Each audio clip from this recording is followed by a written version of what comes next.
Welcome to Saturday is Wrong with your host, the ultimate video game. Not your intellect, your tasty is wrong. We talk about video games, pro wrestling and web. Whatever the fuck we want to talk about with this co-host AJ Raider, Tex, Joe, Compton, Michael, Devious Dave Rose, MK3 Kratos. And the Rose because it's Saturday is Raw. This means Raw. Saturday is Raw. If you want some, come get some pop because it's Saturday's Raw.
Are you into video games? Are you into watching somebody hunt for video games? Do you like wrestling news? Then you've come to the right place. Because this is Casey is Raw, and I am Simon Miller. And if you don't watch Casey's channel, I'm going to come find you, give you a wonderful hug. Because I don't believe in violence, and I believe that being nice is the best way to get people to do what you want them to do. So check out Casey, subscribe, like, comment right now.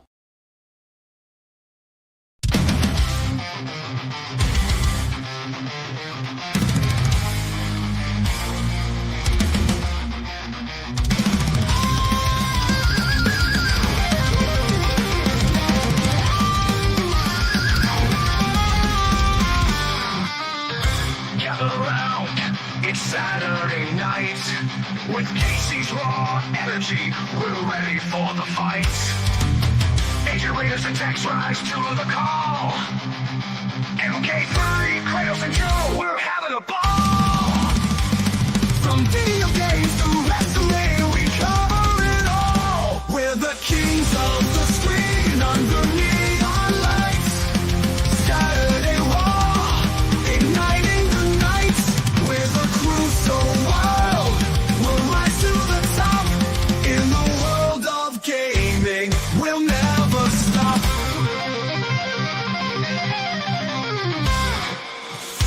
In this chaos, we find our might. What goes lost in the shadows, but we're alright. Discussing world news, no fear, no shame. With laughter and stories, fueling the game. Join the madness as we break down the walls. We're the kings of the screen under neon lights. Saturday Raw, igniting the nights. We're the crew so wild, we'll rise to the top. In the world of gaming, we'll never stop.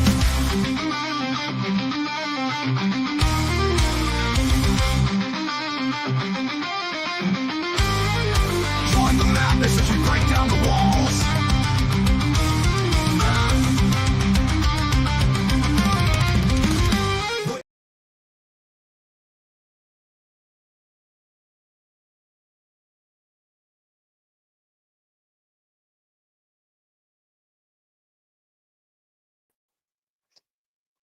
Thanks for the little heads up right there. What's up, guys? My name is Casey Raw. Welcome to Saturday is Raw. How's everyone doing? So let's go ahead and say hi to everyone who's in the chat right now. We got It's the Costanza says AI slop thumbnail. I'll have to make you a new logo. Yeah, not after what I just saw you produce for Dave Rose for his channel. I'm sorry, that thing was horrible. We got Mikkel saying what's up, pretty much. We got Cum. We got Bum. I mean, Bam. Oh my God. Bam saying boo, Mikhail, boo. Then we got EJ News and Podcast saying if you want to join the Discord, there's the Discord link right there. Let's see. Hold on. We got Joe Compton right here saying what's up, chat. And then Bam saying Casey just finished his gas station pizza. No, yeah, Bam, that was horrible.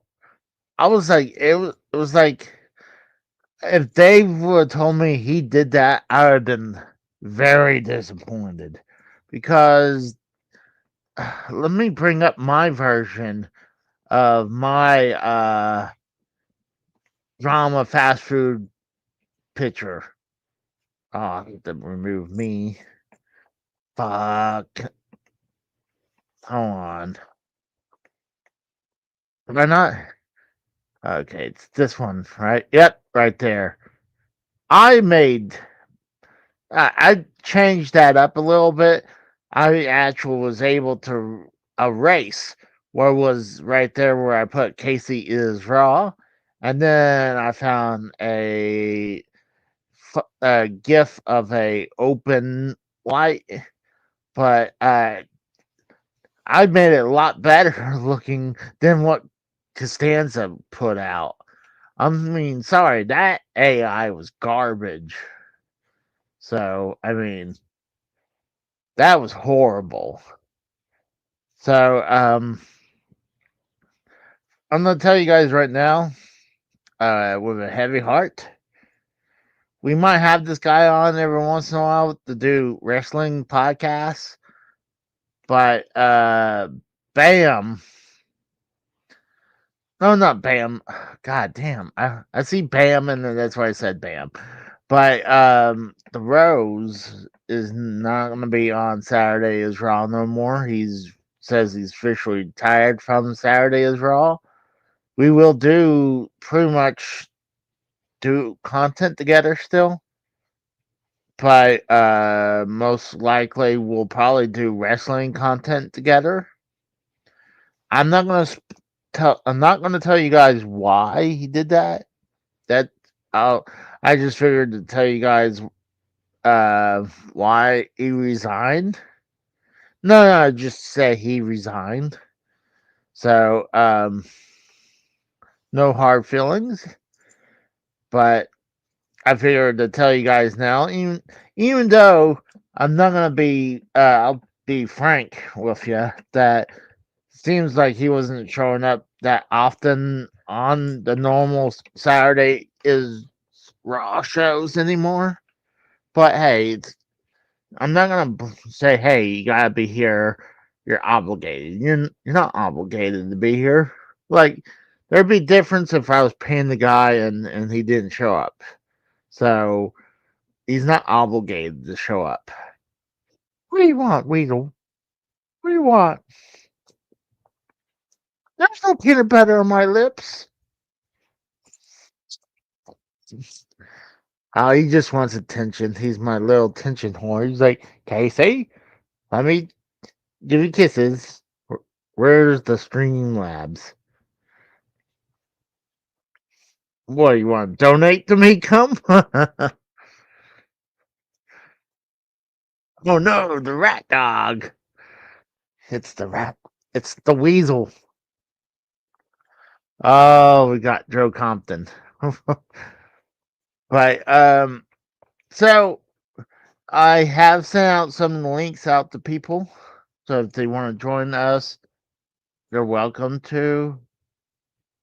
Right now we don't have guests right now. I have sent out links to people, but talking about the Rose, he did give me a heads up about this.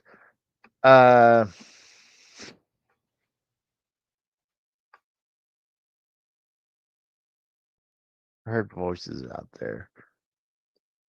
But he did tell me about this recently, last on Friday, that the completionists, I'm sure a lot of you guys probably had not heard about the completionists, but this guy was a YouTuber, I think since like 2014-ish, give or take about that. He's has over 1.4 million subs. And I'm shocked he still has that. Oh my god. I just officially doxed his PO box. I mean, it's right there. So, if you, but 2 years ago, there was two guys, Carl Jobs and Mullahart, who found out that Gerard and his family opened up a charity called the Open Hand Foundation, and he would run a charity stream called Indieland, like this one right here. Says Indieland 2022, 48 hours of nonstop streaming. Let's raise money for charity. Well, the problem is that money was supposed to go to dementia charities. It was actually, I think it was about 6 to 9 years. It was just sitting in a bank account, not moved at all. So he found out that his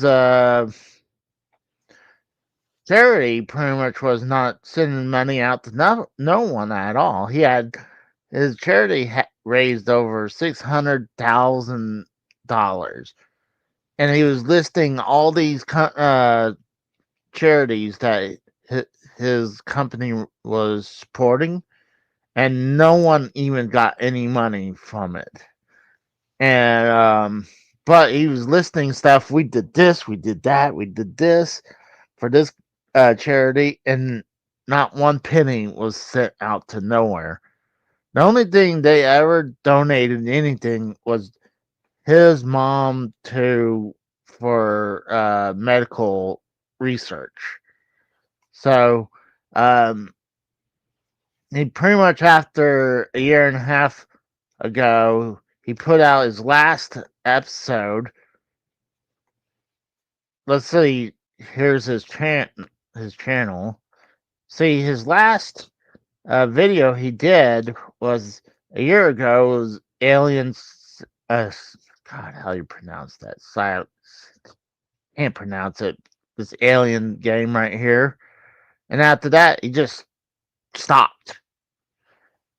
And he went on the phone call between Carl Jobs, Murderheart, and himself, and he said that he wanted to get out of content creating, but he continued to do it even after this whole thing came out. But he went silent for over a year. So 2 days ago, apparently, he finally had a response video. So let's look at it. So hold on, let me check something out real quick.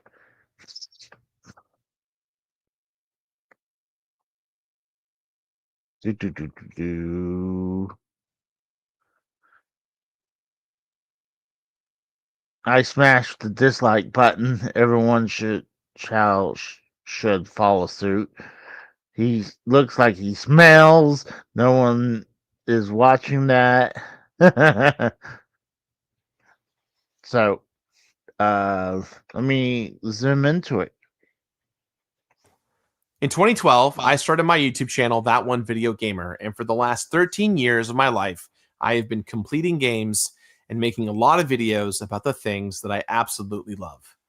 On November 13th, 2023, two content creators named Carl Jobst and Mutahar Anas made videos detailing on how my family's charity, the Open Hand Foundation, had not made a contribution since its founding, despite numerous fundraisers and misleading statements by myself about charitable partners. Within a matter of days, and before I really had any opportunity to present any information of my own, the narrative had shifted. I was being accused of embezzlement and charity fraud, with Carl and Mutahar directing their viewers to report my family's charity to the authorities, prompting a criminal investigation by the Department of Justice. We were informed that the investigation officially wrapped up in the fall of 2024. All that remained was a meeting with the Department of Justice to clear up any lingering questions, such as why the Open Hand had been mass flagged in the first place. I was constantly told by the Department of Justice.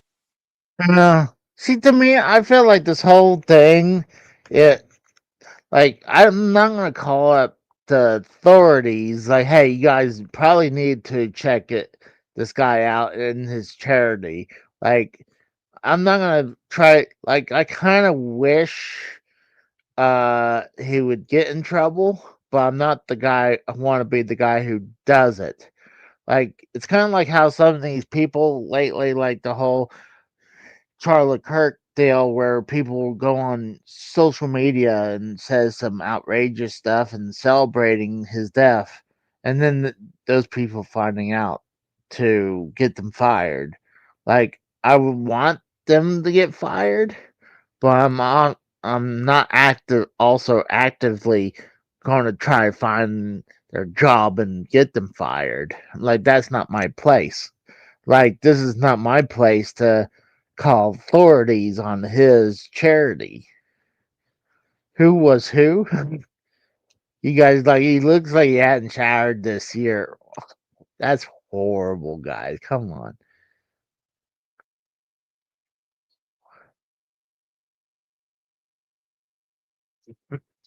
Not all the thing was, this is a big deal because this guy was considered like one of the bigger YouTuber guys in gaming content, because what this guy was supposed to be doing is all his gimmick was to he completes a game. Like, he'll get a game and not just finish the game, he would complete to the where he completes it, like gets everything done. Like, supposedly he did Breath of the Wild for on Zelda, like in a month he 100% completed. I think that's bullshit because he had a team. I wouldn't doubt that his team would help him complete the game. That's my theory, because if it was just him just completing games, he would pump out like a new one every couple of weeks. Like, how long would it take? Like, it would take you a lot longer to do that, to complete these games, especially new games like Breath of the Wild.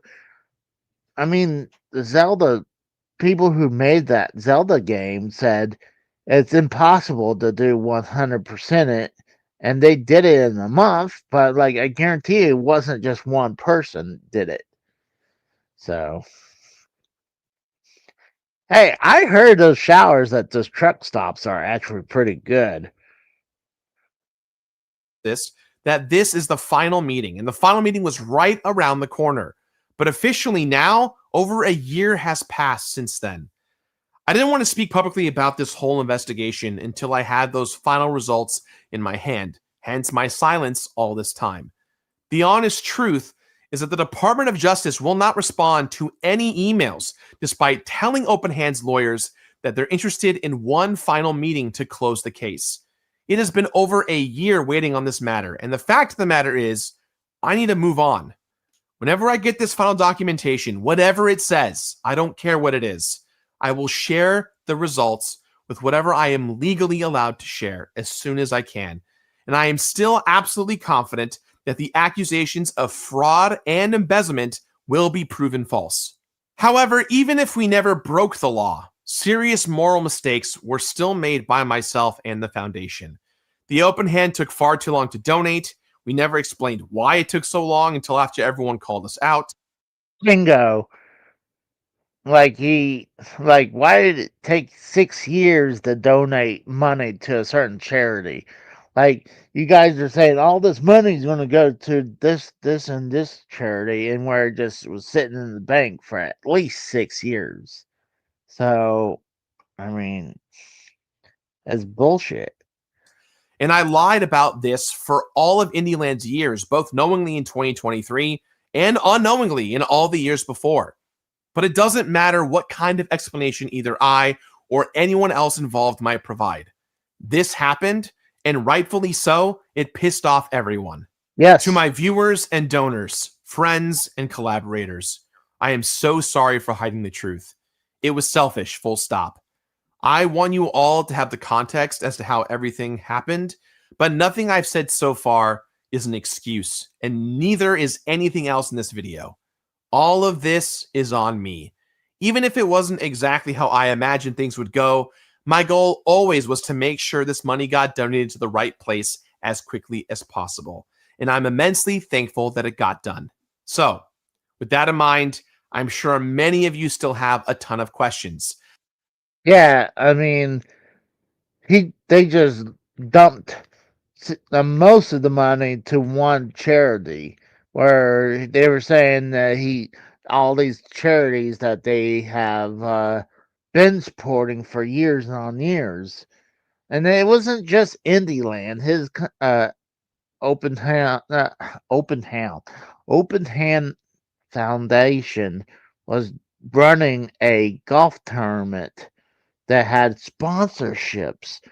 All that money was also tied into this charity, and it went to just a bank account, not went to charity until those two creators finally put the screws to these guys, to him and his company, to finally dump all the money. Well, 90% of the money into charity, to one charity. Especially about why this happened in the first place and where I've been for the past year. I want to take some time to tell my side of the story. It was the charity was that they gave, it was $600,000.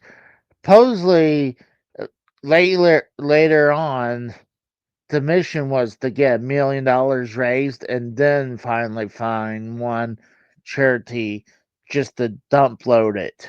That was apparently the later goal. But the problem is, he never told us that was the way it was going to go. They said, no, it's all going to go to these charities. And you seem like when the show was done, that's where the money was going. No, it wasn't. It was just sitting in the bank for years. Story and how we got here. But I also want to clear up many of the false accusations made against me, along with addressing the individuals who not only broke this story, but pushed it into the realm of conspiracy. So, yes, just in case all of you are wondering, this is in fact scripted. I am reading from a script. But I want to be clear. The words that you're hearing today are me and only me. There's nobody else trying to influence what I say here. I just want to be sure that everything I say is accurate to the receipts I'm providing, to my own experiences, and most importantly, that you are hearing the truth straight from me, not behind lawyers, other content creators, or voiceovers disembodied by random gameplay footage. So for now, let's go back to where all this began, with my mom. When I was young, I lost my mom to frontotemporal dementia, and she lived with that disease for roughly 16 years. When she passed away in 2013, my family officially launched a charity organization called the Open Hand Foundation, with the mission of raising awareness and money for dementia research, educational tools, and helping families. We saw a real need after the frustrations we had personally experienced working with UCSF and how they handled our contributions, both financially and with my mom's own body parts. And you guys didn't donate shit until people found out that you had all this money stock in your bank account. Oh, in the charity bank account. That's what really pissed people off. That they were misled where it was going to go, and they were just holding on to it for years. So, like, he's spinning the truth right now. That's what he's doing right now. When my mom passed away, my family was assured of how incredibly helpful her donation would be and what a difference it would make to the research. Well, imagine our frustration when, after donating our mom's brain and spinal cord, along with several thousands of dollars, we were told that her body parts were pretty much useless by a staff of completely different people that we didn't even know anymore. I guarantee you that's bullshit. Who would have told someone, like, yeah, even though you only gave us your mom's body and thousands of dollars in research, your mom's body parts were pretty much useless. I'm sure they wouldn't say it like that. I'm sure they're like, couldn't. I'm sure they said it nicely, but he's trying to make it sound like it was like how I said it, like your mom's body parts were useless. Like it was no point giving us this. Like I think that's bullshit. And honestly, thousands of dollars in research, I kind of call bullshit on that too. So, but when he said that, I was like, I never seen a hospital where they're that blunt. Like, well, like, well, this was pointless. Like, thanks for your mom's body parts. It was no use to us. It made my family feel like we had just given away my mom's body parts for nothing, with the contribution feeling more like a feel-good courtesy than a worthwhile sacrifice. And by the way, Smash TV points out, I was listening to him. He does point out where he kept on saying his mom's body parts.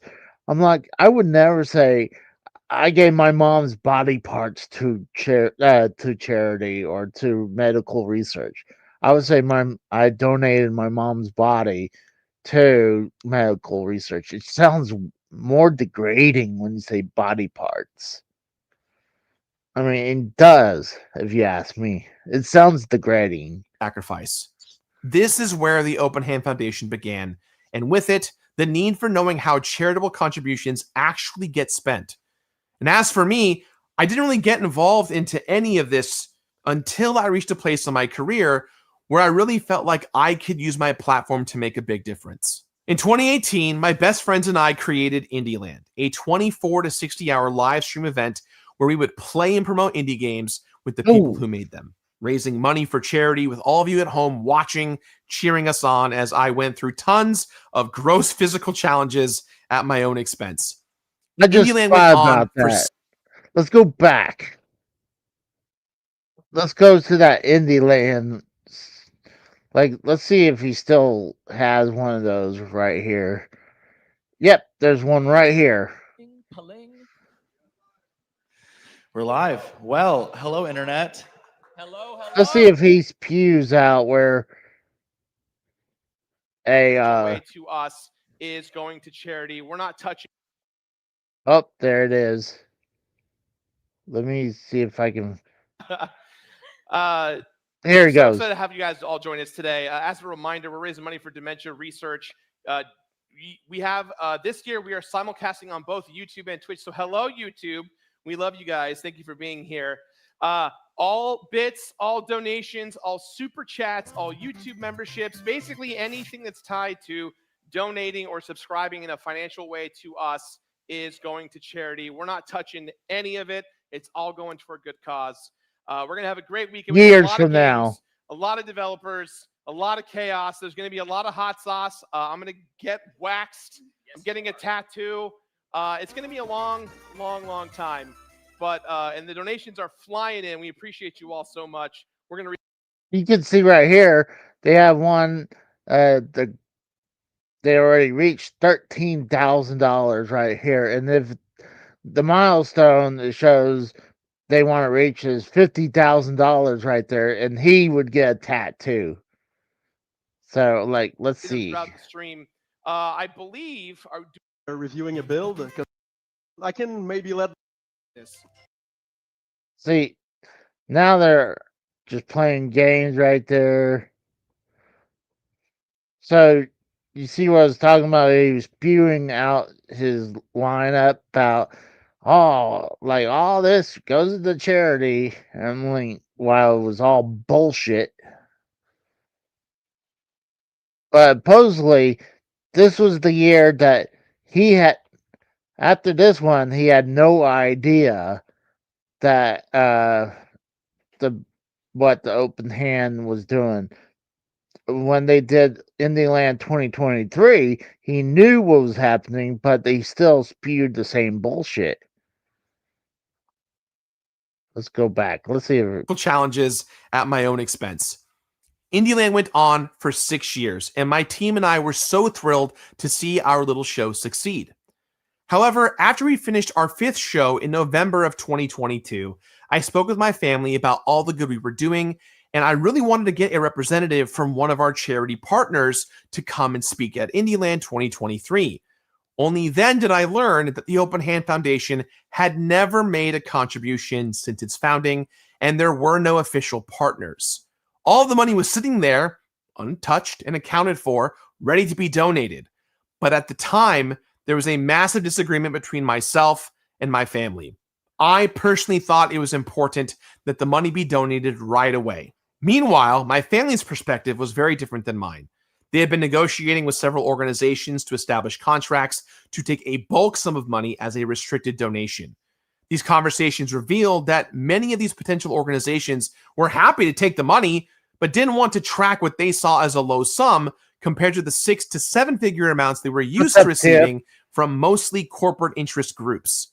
After a lot of tough conversations over the years, my family settled on a goal of raising $1 million before donating, hoping that this would be a massive milestone that would help organizations to take the foundation way more seriously. But I didn't know about any of Hey, that'd be one thing.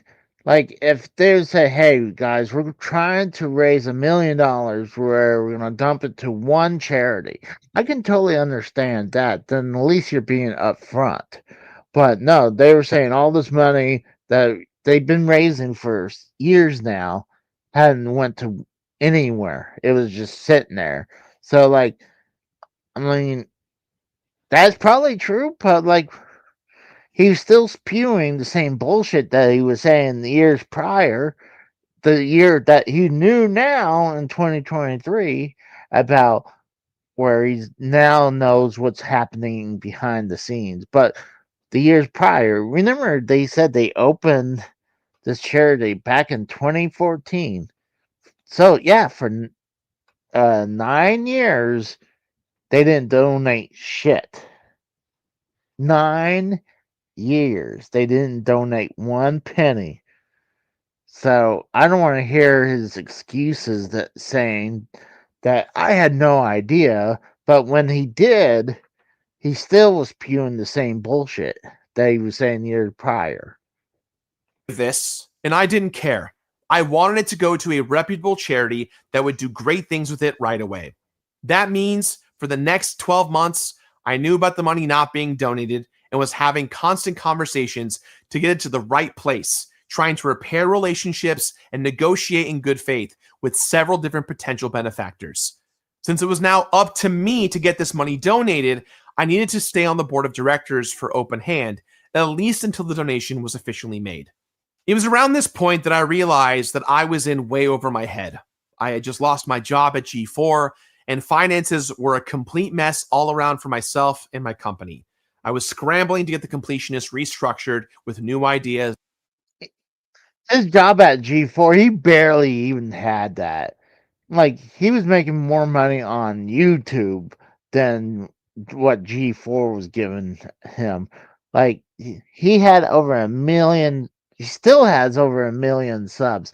I don't know how he had dipped under 1 million because of this, but like, he's making money from his YouTube channel, and I'm sure he's still making money off those YouTube videos that, making hundreds and thousands of views. Like they're like I used to watch this dude. I'm like to me like I would never would have thought that his family and he would be tied to this bullshit.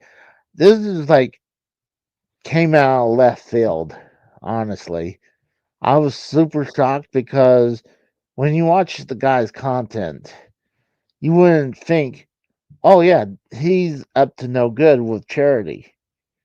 So like it really hurt me, and I'm angry about it at the same time because like I said, I was watching him for years, and now and then I was also thinking, like I said before, it's like, hold on, how many of these games was he actually completing by himself? I'm sure he could do like an NES or Super Nintendo game, but a more modern game takes a long time to get through.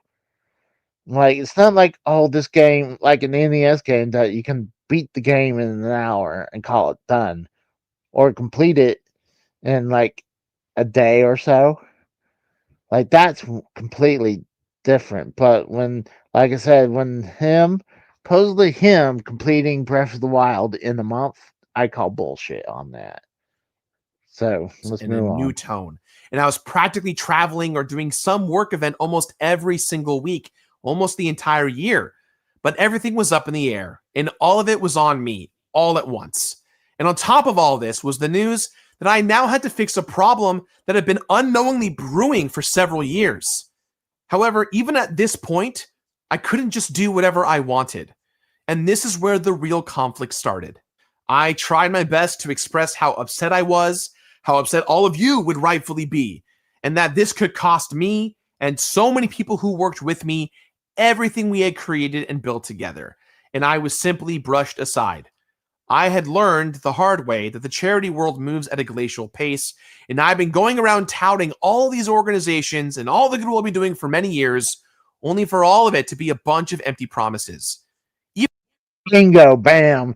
At least he admits right there it was all open, a bunch of empty promises because he was telling a bunch of stuff that they were doing and helping people when they weren't doing jack shit. So that's what really aggravates the piss out of me. And this is why I'm more like scared to even donate any money to anything because of this. Especially, like, if anything, I wouldn't have thought this guy and his charity would have done that. Now, knowing that this guy would have done that, then I'm like, oh my God. The only way, I think the best way is just to donate straight to the cause itself. No go between, no middleman. It's just you go straight to, you donate to the Red Cross or something like that. You don't find the charity that's the middleman, then they turn around and they take their slice and then they put it into like the Red Cross. And that's why I don't donate shit anymore. No, I wouldn't. I really don't donate, but this scares me from doing that. Even after I stepped up, my best efforts to donate as fast as possible would never be good enough, as every decision I wanted to make now had to be approved by a long list of people on both the open hand side and the potential benefactors that I have been speaking with. So I feel that some context on my family might be helpful right here. I'm the youngest of 5 in a first-generation Lebanese immigrant household. My dad has always loomed large in every aspect of my life, and that absolutely extended to my own experiences with the Open Hand Foundation, and at times, even my own business. The expectations were that I should have been an engineer or I should have been a lawyer. Instead, I'm a video producer who plays video games on the internet for a living. If you ever watched the Completionist live show from a few years ago, then all of this should sound pretty familiar to you. I did not have the final call on any major decisions when it came to the Open Hand and its finances. I was one of many people in charge. To my family, I was seen as the video game guy, not the business guy or the charity guy. Regardless, the outcomes were absolutely my responsibility. Well, here's the thing: they considered him just a video game guy, but him and his charity that was running the Indie Land was bringing in the biggest chunk of the money. The $600,000 was pretty much came from Indie Land.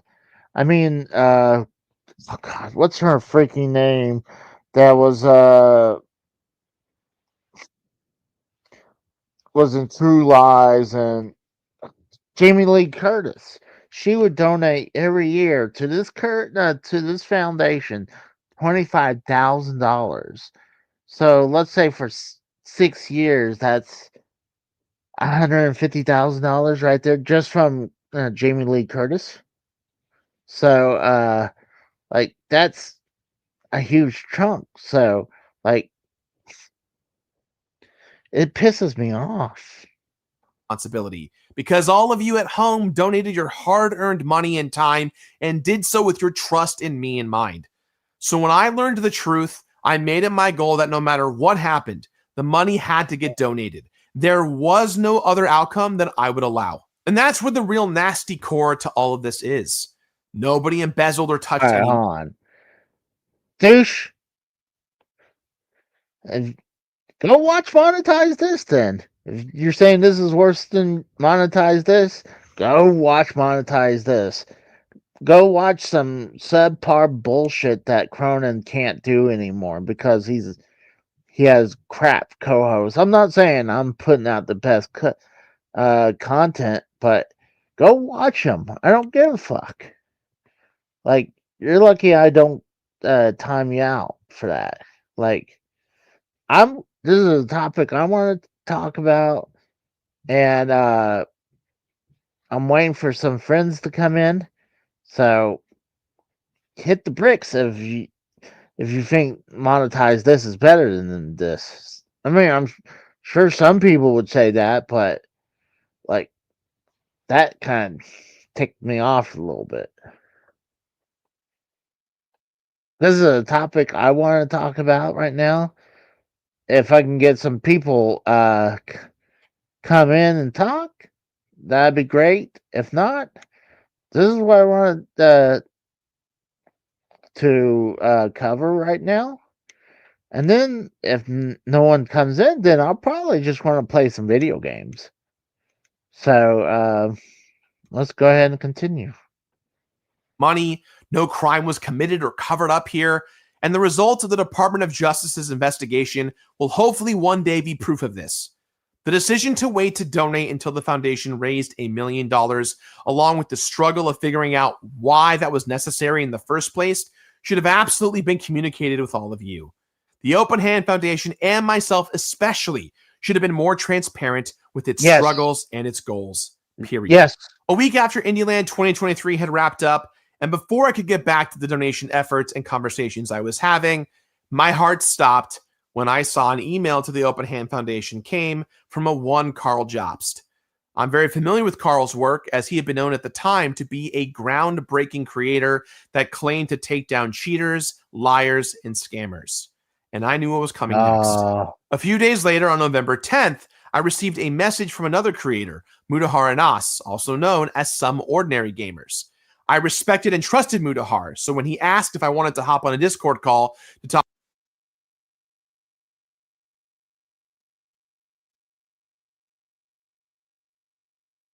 By the way, douche, I did not time you out. I'm not going to tell you who timed you out, but I did not time you out. So I looked into it. You're not hidden. You're just, I guess you're just timed out. So I didn't say someone to time him out, but I'm thinking. No, it was not her, by the way, come. So, like I said, if it was something like. I'm starting about taking wrenches away in a little bit. People needs to not just assume, like, just throw out the timeout just for stupid stuff. So, let's not start this bullshit. I just went and looked and I saw deleted message. So let's go ahead and move on.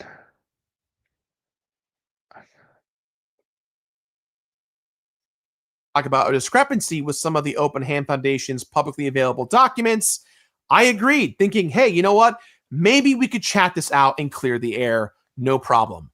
Mutahar never once asked about the laws or regulations that Carl had asked about, so I had no reason to think they were collaborating together, especially since they had no prior history together online. I hopped on the call, assuming that this would just be the two of us, until my surprise, I saw Carl join. The rest of what's publicly available to all of you is essentially me having a panic attack while trying to be transparent with two creators I respected at the time, all at the behest of throwing my friends and family under several buses. Yes. I saw the headlines coming and I spiraled, losing control of everything. I did my best to reiterate my family's infighting, the struggles with finding a donor for a restricted donation, and that no matter what was going to happen, all the money was accounted for and ready.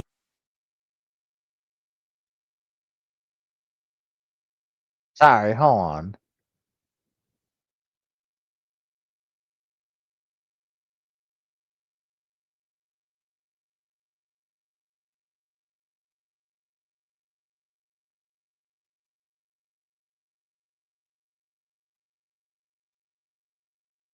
Sorry, I got a lot of people talking outside. To be donated. And they even acknowledged that there was no evidence of embezzlement and that it's not even what they were asking about. So it gave me some hope that this whole thing could be recovered in some way. And so I'm keeping it to the charity and like the money and why it hasn't moved. I won't personally be mentioning anybody family related and the personal hell that you honestly have to go through. That's like a fucking no-no for me personally. On my end, and I'm sure on Carl's end, that's something that obviously I think we can abide by. That's just an ethics thing for any journalist, really. The very big silver lining is the money is there, according to every PP filing that I've seen. It can all be like done right, you know. This isn't a situation of actual embezzlement or, you know, money being moved to the fucking Cayman Islands or some cryptocurrency offshore. This is a situation that can be rectified for very positive sakes. But yeah, I was terrified and I should have kept my mouth shut. But some part of me believed that if I was honest right from the get-go, maybe I could get out ahead of this and it could end up just being more of a cautionary situation for people to know. 3 days later, Monday, November the 13th, Mutahar and Carl released their videos and the story was broken. It made donating even more important, but even more difficult due to the new online reputation of the Open Hand Foundation and myself.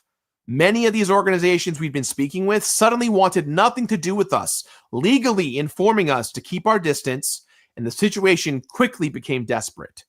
Thankfully, my brother and I were able to secure a meeting with AFTD the very next day. And by November 29th of 2023, the Association of Frontotemporal Dementia received $600,000 from the Open Hand Foundation. Soon after this donation was made, Yeah, that was the only donation that charity did. But I said, "What's up, Randy Viper?" I resigned from my role on the board of directors, ending my What's up, relationship with my Kratos? family's efforts in the Open Hand Foundation. The money that remained in the Open Hands account was intended to cover any future operating expenses or potential legal fees. That would prove to be important since the very next day on November 30th, we received a notice from the California Department of Justice that the Open Hand Foundation was now being investigated. All receipts were being sent over, and per legal advice, everyone's mouths were to be kept shut. The main priority for me was, at the very least, the $459,129.90 raised by Indieland donors would finally go to the original cause of dementia research in honor of my mother. At this point, my family and I were completely overwhelmed with the noise coming in. And as a result, we brought in several different professionals to help us determine how to even best respond to the ever-growing list of allegations. This is what finally led to my response on December 9th of 2023. All the information that I'm sharing with you right now and going to be sharing with you, this is what I wanted to say in that video. At the time, the Open Hands Foundation's legal counsel instructed me not to say or share anything because nobody knew what would be relevant to the pending investigation by the government. I was essentially handcuffed from telling the full story because our lawyers instructed me to not address any information potentially related to the ongoing investigation, which included receipts, potential evidence, and even fully admitting to any and all of my mistakes. When this response video failed to inspire folks to trust and believe in me still, I knew that my support systems were going to go away very quickly. My financial, legal, and community support disappeared overnight, with a lot of my friendships, both personal and professional, going away with it as well. And It was clear that I had failed. Deservedly so. I mean, dude, your charity was a fucking fraud. I mean, you misled us. Even when, let's say, even if the whole thing, like, you had no idea for like 9 years, or actually 8 years, because you remember in 2023 he realized about this, but for 8 years he had no idea that all that money they were raising was in the bank account, but he was spewing all this bullshit. So, like, of course I wouldn't want to trust you and support you no more. I would definitely distance myself from you because, well, you're a now known liar and you're a giant piece of shit. What you did, you stole money from people and you're supposed to donate them for years on end. Like, yeah, I would have left your support as well. I mean, I'm not even subbed the guy. That's how I didn't know about this video until the Rose told me, because I told the Rose I had no idea because I was unsubbed from him because I was angry. And my options were extremely limited. Over the course of the next 2 months, almost all the employees at That One Video Gamer were let go, and I spent most of my time clearing out the now defunct old office. I decided to continue making content as a way just to keep the lights on despite my legal silence. But by the summer of 2024, I eventually stopped producing new content altogether. I would go on to disappear from the lives of practically everyone I knew because I thought that in my own self-hating isolation that that's what everyone wanted from me. Yep. But in reality, I ended up doing a lot more harm than good by letting everyone else deal with the public responses. And that was extremely selfish of me. Moved in with Corona. Without being able to truly apologize and take 100% full accountability for the things that I was responsible for. It felt like no one wanted to ever hear from me, let alone trust me ever again. To my moderators, my biggest fans that have rolled with me since day one, and you would be correct. We don't want to hear from you. Like, you could, like, he waited a year to say this, but they were like, well, we were waiting for the DOJ to come back and tell us that we were in the clear, but for a year that they wasn't.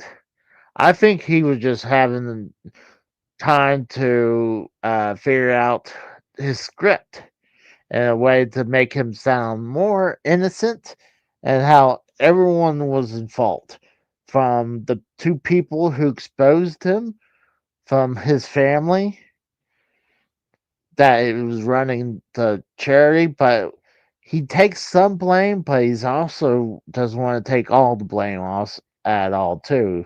So he's like, he wants to take like a little chunk of the blame.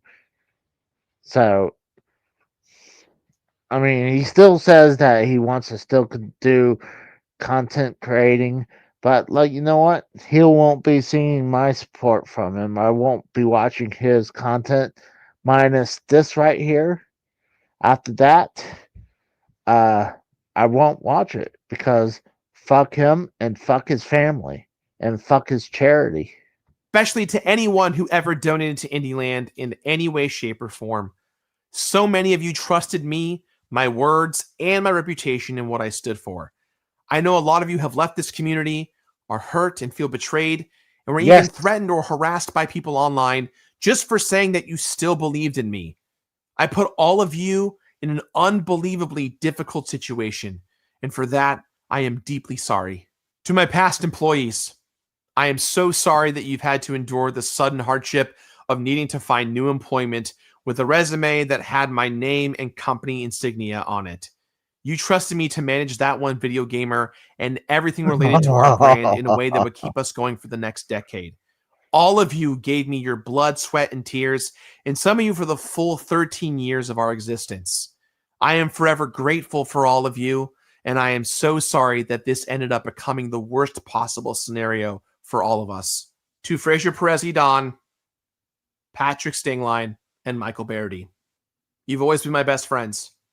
Your relentless support has always meant the world to me. Indie Oh, Land, by the way, Smash TV points out it was 17 minutes and 30 seconds where he starts apologizing to everyone. Like, he should have started this off right here and then explain what happened. It would made him look a little bit better, but he wanted to tell about this, the beginnings, take responsibility, even though he really isn't, the foundation, origins, and then the core problem, the people who reported the situation.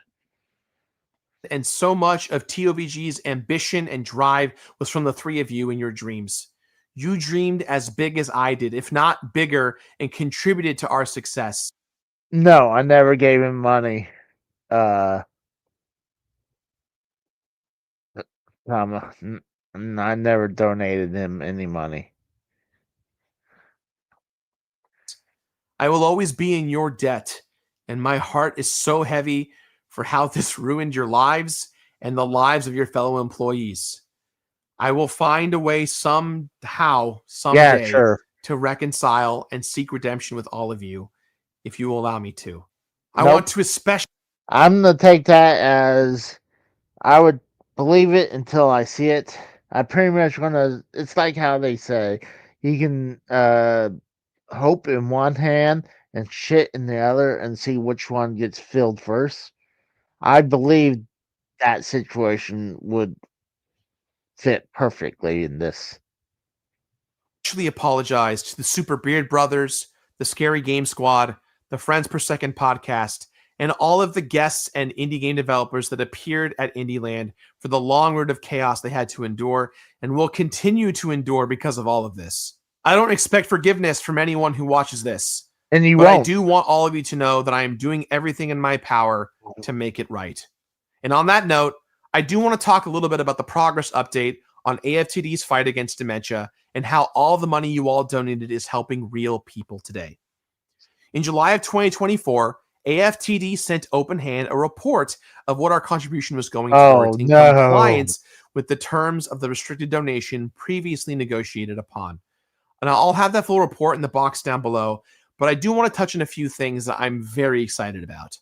First off, when we negotiated our donation with AFTD, an outside party matched another $200,000 to our donation through one of AFTD's matching programs. So the total at the end of the day was actually $800,000 that went to dementia research, education, and care. This money was distributed through a wide variety of grants to several different researchers around the country, studying both chemical and social questions surrounding dementia, FTD, and all related disorders. Alongside this, one specific grant was awarded to the Respite Care Financial Assistance Program. Now, this helps to alleviate the financial burden of those diagnosed with FTD via direct cash grants for victims and their families. At the end of June of 2024, AFTD distributed 753 grants as a part of this program. That means there's 753 individual families who receive direct assistance hiring professional caregivers, enrolling in care programs, and purchasing supplies like shoes, clothes, and technology, and so much more. Now, that's what we needed. See, that was the whole point for this charity, was something like that. I mean, when it took 9 years to do something like that, I mean, that's just mind-boggling. But, like, honestly, he should have took, like I said before, he should have took the first part out of this video and maybe moved it to the end of it. But he should have started with the apology and then the update from the donation. Because that is, I agree, that is good news that saying 753 families was able to be benefited with that donation. This is a very detailed report with a ton of scientific terminology. But if you ever donated to Indieland over the years, then this report is for you. It's your money helping these families through both new research and relief funding. And it is making an actual genuine difference to so many people. For whatever it's still worth, I want to genuinely thank each and every one of you who donated over the years.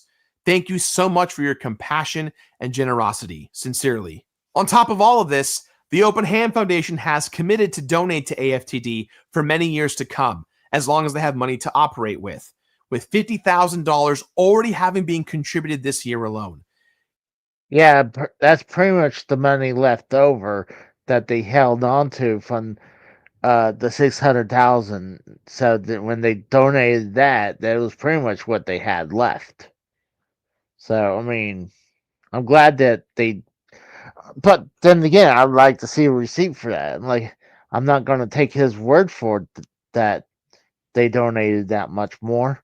But honestly, they're like, if you go to the Open Hound, I don't know why I keep saying Open Hands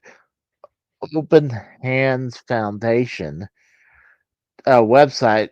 The only charity thing they run now is just the golf tournament, and that doesn't raise as much money like the Indieland does. So it's going to be pennies to compare to what they were bringing in from Indieland.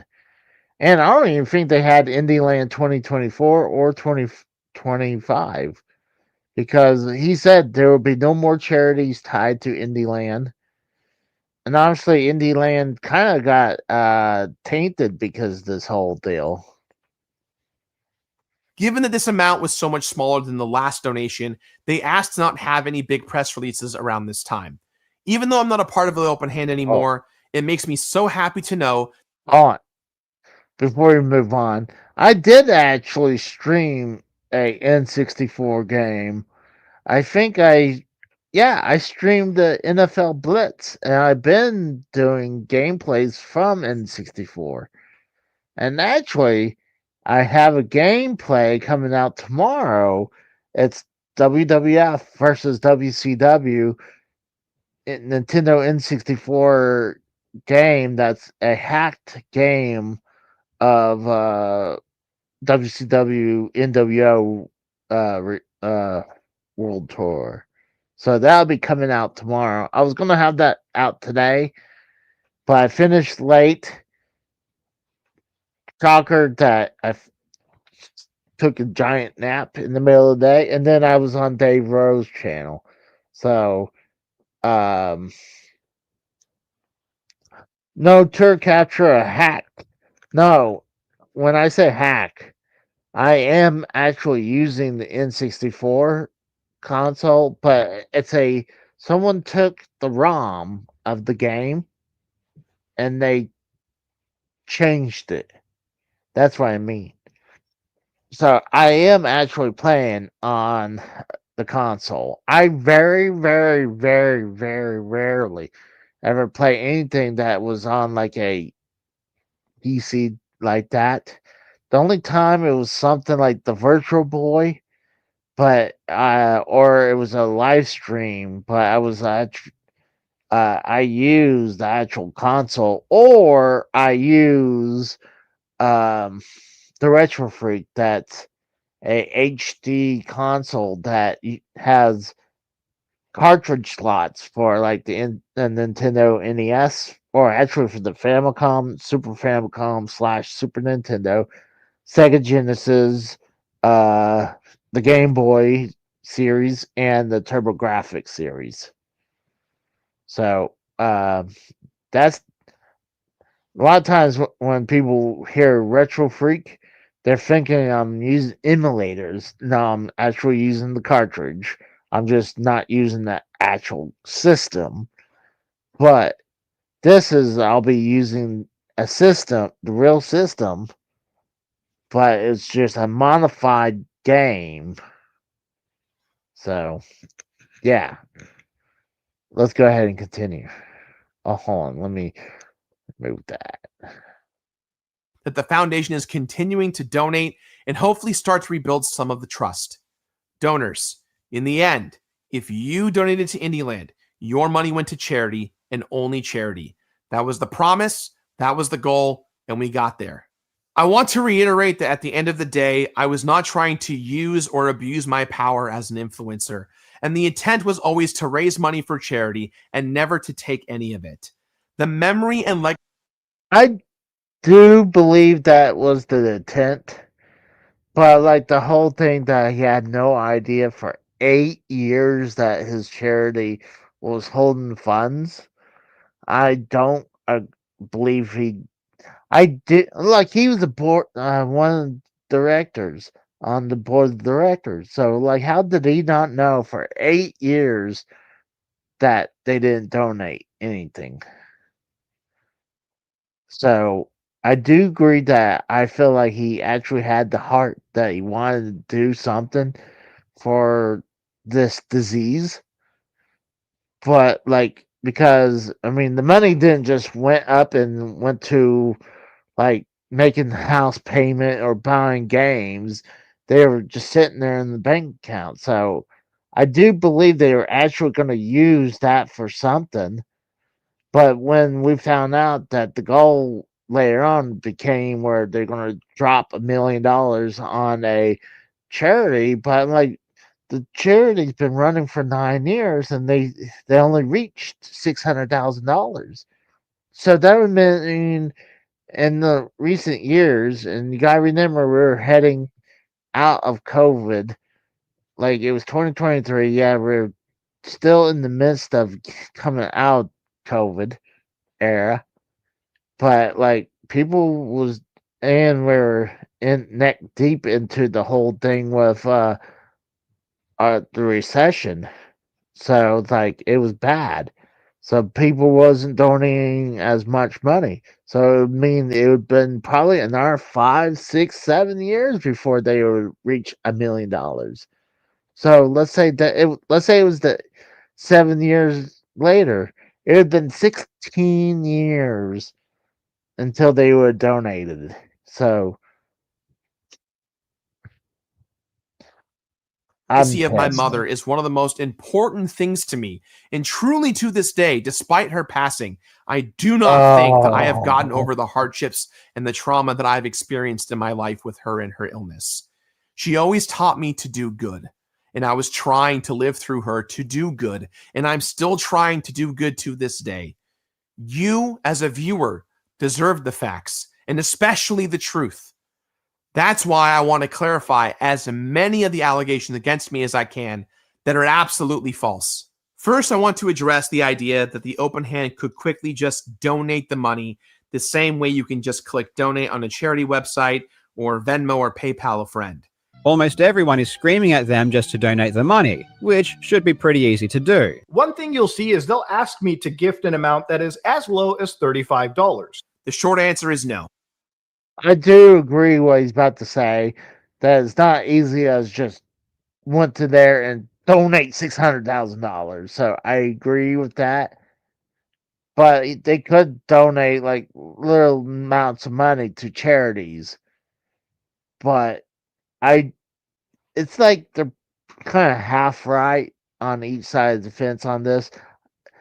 He couldn't just go to that website and say $600,000 and hit donate. Like, so I do agree with that, but I mean, he showed you can like donate up $1,000. So I'm not saying do it 600 times, but you could donate $1,000 there, $1,000 for that donation. But on this, I do agree what he's about to say right here. If we wrote a check to a charity with no agreements on how that money gets spent or how it's tracked, we would never have received a report detailing how our donors' money was being put to use. It would likely have gone to funding administrative costs like accounting fees and executive salaries. It had to be restricted to make sure that it actually went to dementia research. And negotiating with many of these organizations is really tough when you aren't donating tens of millions of dollars. To us, $600,000 was an astronomical amount of money, especially for me and my community. But in the charity world, that's small potatoes. There's a ton more to this whole thing, but that's about the best explanation that I can personally provide because I am not a 501c3 lawyer or accountant. This stuff is unbelievably complex and it takes time to get it right. Simply put, it was functionally impossible for us to just donate the money in a website's donate button section while being responsible to the people who donated to us and the cause that we represented. That obviously does not excuse the fact that it took far too long to donate, but Yes. hopefully this at least explains why, even once you find a benefactor, it's still a very tedious process. Yeah, Next, I yeah, but it didn't take 9 years to do that. But I mean, I just think he's just finding a bunch of excuses. But yeah, I do agree that it's not as easy to just hit and donate. But you talk to a charity and like, hey, we're gonna work this out with a contract, say where this money was gonna go, and here's your check. You know, I mean, honestly, it was very shortly. I think it was like inside a month when the news broke, and they donated the money off to this charity. So, like, honestly, they just need a little push to finally do it. want to talk about Twitch bits and Twitch subscriptions. If you don't know how bits and subs work, viewers can donate money in the form of Twitch bits, as well as subscribe to a Twitch streamer for perks like emotes and private streams. This money then gets split with Twitch, and the remaining balance then comes to the Twitch streamer at the end of the month. During the weeks of Indieland, all bits and subs that we received on the channel were put towards the donation goal throughout the event. I'm sure many of you have seen a lot of clips and memes at this point over the years where I have said we don't touch any bits or subs. Technically speaking, I do have to interact with them because I have to claim the income that comes to me and my company, and any money that Twitch pays out is income regardless of where it will end up going later on. However, either myself or my brother, sometimes referencing a meme name during the stream, referencing something that was taking place at the time in the stream, would donate various amounts of money that match what we had received from Twitch viewers in real time up to that point directly to our Tiltify page. That way, the on-screen totals would match and no amount would ever get forgotten. If there was any discrepancy at the time, we made sure to donate extra to ensure accuracy, and sometimes that happened a few days after Indieland had wrapped up. We worked hard to figure this process out as early on we didn't have everything locked in, but by the time we were done, that was our process. No matter what though, dollar for dollar, everything did go to charity. For full transparency, on screen right now, you can see our revenue for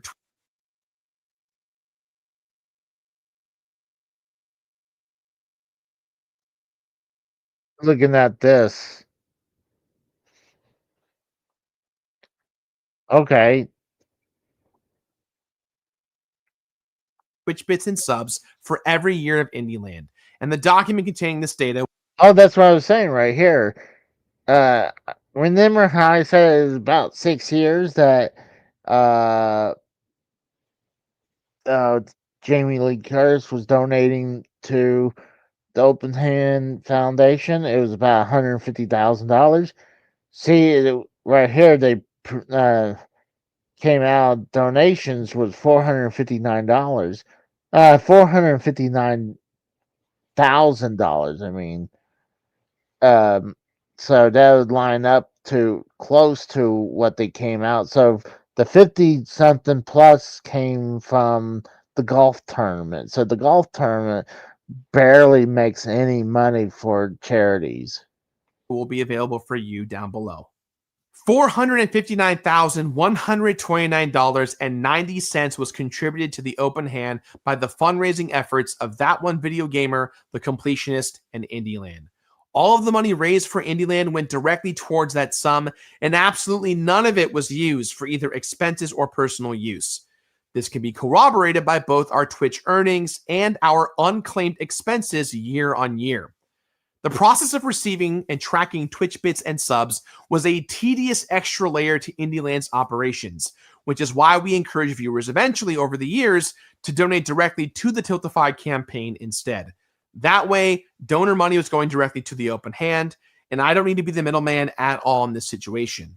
While we're talking expenses, let's address the claim that I used IndieLand as a way to earn money from claimed expenses and gain clout from running a prestigious event with big-name celebrities and respected creators.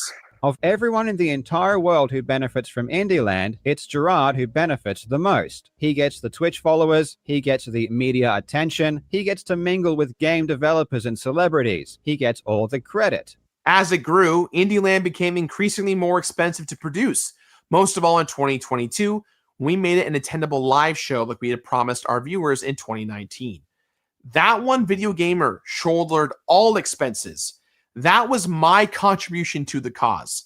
The general rule of thumb is that a nonprofit charity should only spend around 25% of its income on expenses. And according to the BBB Wise Giving Alliance, 35% is the max amount to be considered a credible charity. The Open Hands operating costs, on average, were only 11.85% during the years that IndieLand was being run. We achieved this because IndieLand had no claimed expenses to maximize donor contributions, and more importantly, it was a passion project for our team. This was our idea. This was our vision. This was our dream. In the now leaked Discord interview conducted by Carl and Mutahar, I had previously mentioned that some expenses were recouped by my company via Twitch revenue or reimbursements from the foundation. It actually turns out that I was wrong. No expenses were ever claimed by my company, either through Open Hand or through the Twitch revenue. Between travel expenses for guests, venue costs for 2022, food and drinks, and all sorts of other extras, that one video gamer spent approximately $88,000 running IndieLand across all 6 years. This also doesn't include the tax burden that one video gamer took on by processing Twitch bits and subscriptions, plus the man hours dedicated to preparing for and running these events. That's hundreds of hours from 5 full-time employees being paid to put this event on together year after year. In short, we spent tens of thousands of dollars of my company's own money to run a charity that we did not get paid for, not for clout, but because we cared. Many employees volunteered additional time to make IndieLand happen, and I did not make this mandatory for their duties. We were all building this thing together. This event belonged to the staff who put it together, and they did it because they wanted to. They cared immensely about both indie games and victims of dementia. I am insanely proud of my team, and we only succeeded as much as we did because of their unbelievable dedication. I was the face, yes, and I did have final say, but this was our baby, not just mine. I am so proud of the showrunners, producers, editors, and coordinators who actually achieved these goals that they set for themselves. As a final note, I want to add that many online have noticed that the Open Hand Foundation has entered into a delinquency status with the IRS. Carl Jobst has run with this, saying that this is further proof that Open Hand did not comply with the law. In reality, the Open Hands Legal Counsel was instructed by the Department of Justice to withhold their tax filings until the investigation was concluded. This delinquency status is the charity equivalent of an unpaid parking ticket and gets cleared whenever Open Hand files a specific form, which they've already taken care of. As a result, this delinquency status has been corrected and is actually explicit proof that my family and I fully complied with the investigation and truly have nothing to hide. Now, I wish I could end the video right here and move on and not acknowledge my detractors beyond easily debunked numbers and misunderstood compliance laws. Unfortunately, Carl and Mutahar have made themselves impossible to ignore. They have inserted themselves into my story, whether I like it or not. Both of them have perpetuated and publicized numerous conspiracy theories about myself and my family online, and this has led to irreparable harm to not just myself, but everyone associated with my family, including personal information being leaked, stalking, public harassment, and so much more. It doesn't matter that these guys never explicitly said they believe some of this stuff, nor do they verbally condone bad faith attacks. They discussed and entertained several conspiracies that directly hurt people who had nothing to do with any of this at all. One The only thing I know what they both, or at least I think it was Middlehart, could have been also Carl Jobs, but they would say if you guys want them to be audited, you call the IRS. That's all they did. They didn't was trying to do anything more than that. Like they weren't trying to get them. That's how they wanted to make audit them. See, it what what was happening with that charity. Like what they were seeing was very alarming. When it, like I've been saying over and over, like for 9 years they didn't donate anything. It was just stock holding a bunch of money that they was going nowhere. So like yeah, it was alarming. So I mean, but I wouldn't say, hey, go people, go do crazy harm towards someone.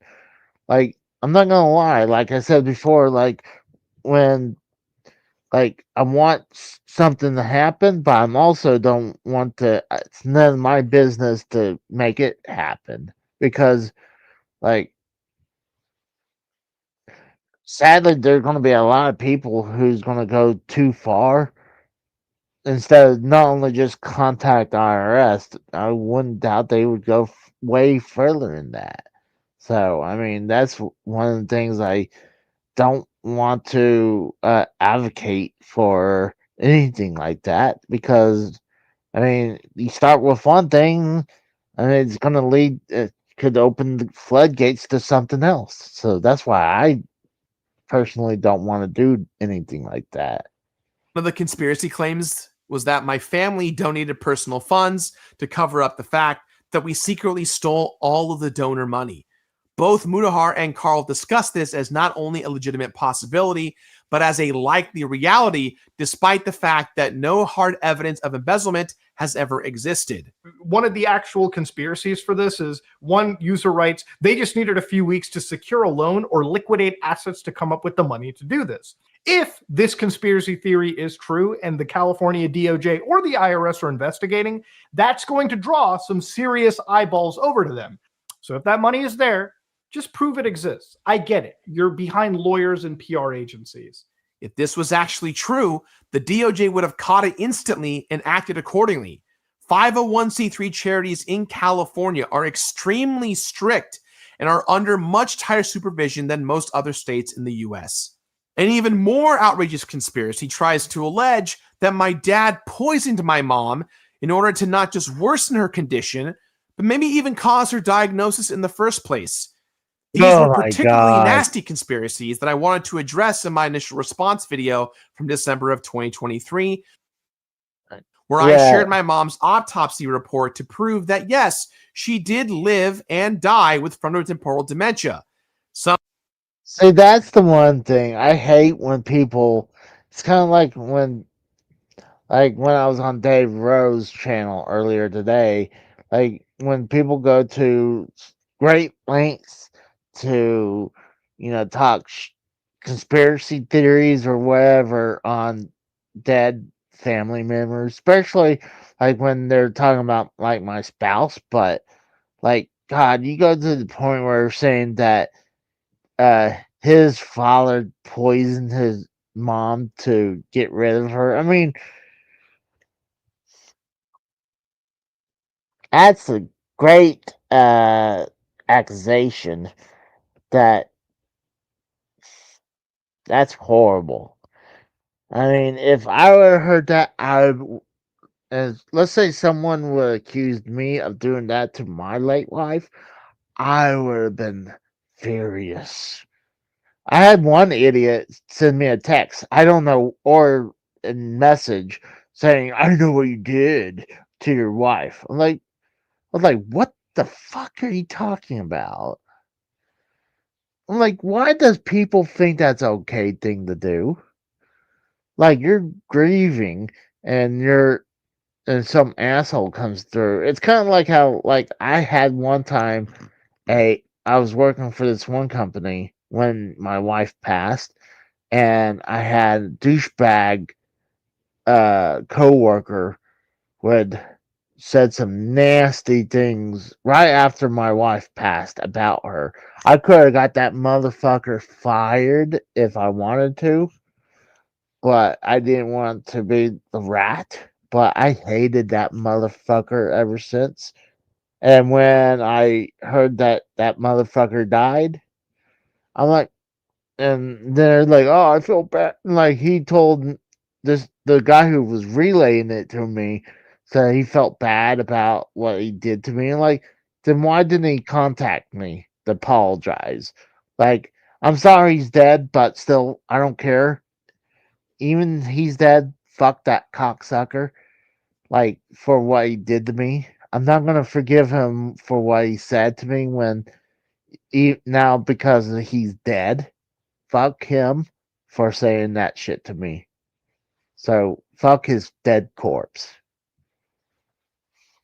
Some people were a little confused about this and were extremely upset that I used my mom's death certificate in that way that I did. But seeing all these accusations that were swirling around me, even the truth of my mom's disorder was now officially being questioned. Now, there's one more thing that I want to get ahead of here. Just a couple of years before my mom passed away, my dad started dating his now current wife while still being married to my mom.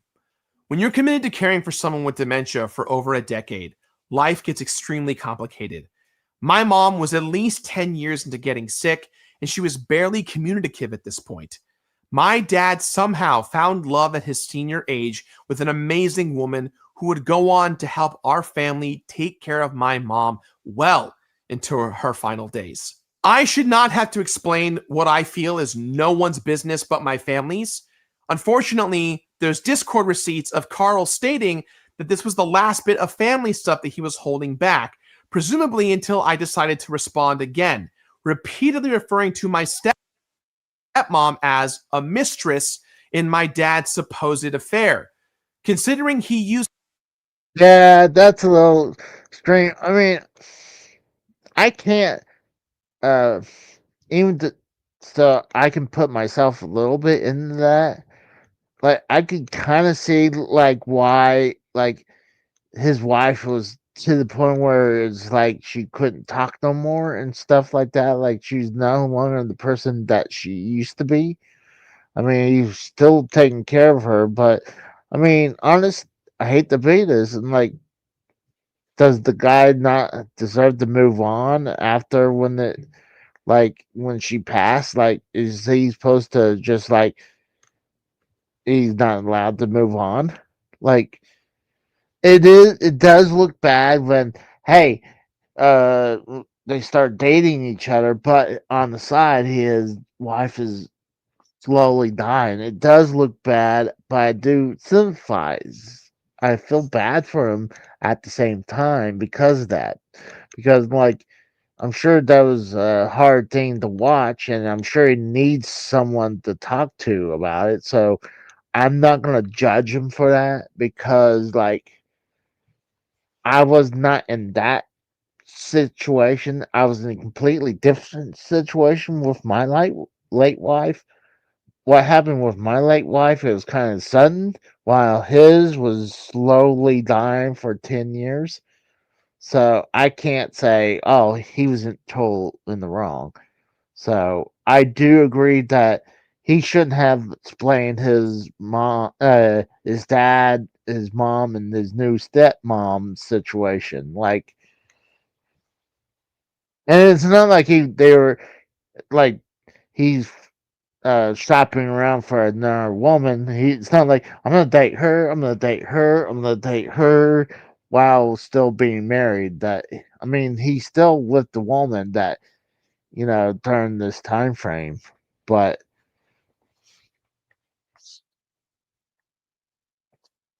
it, it's very complicated.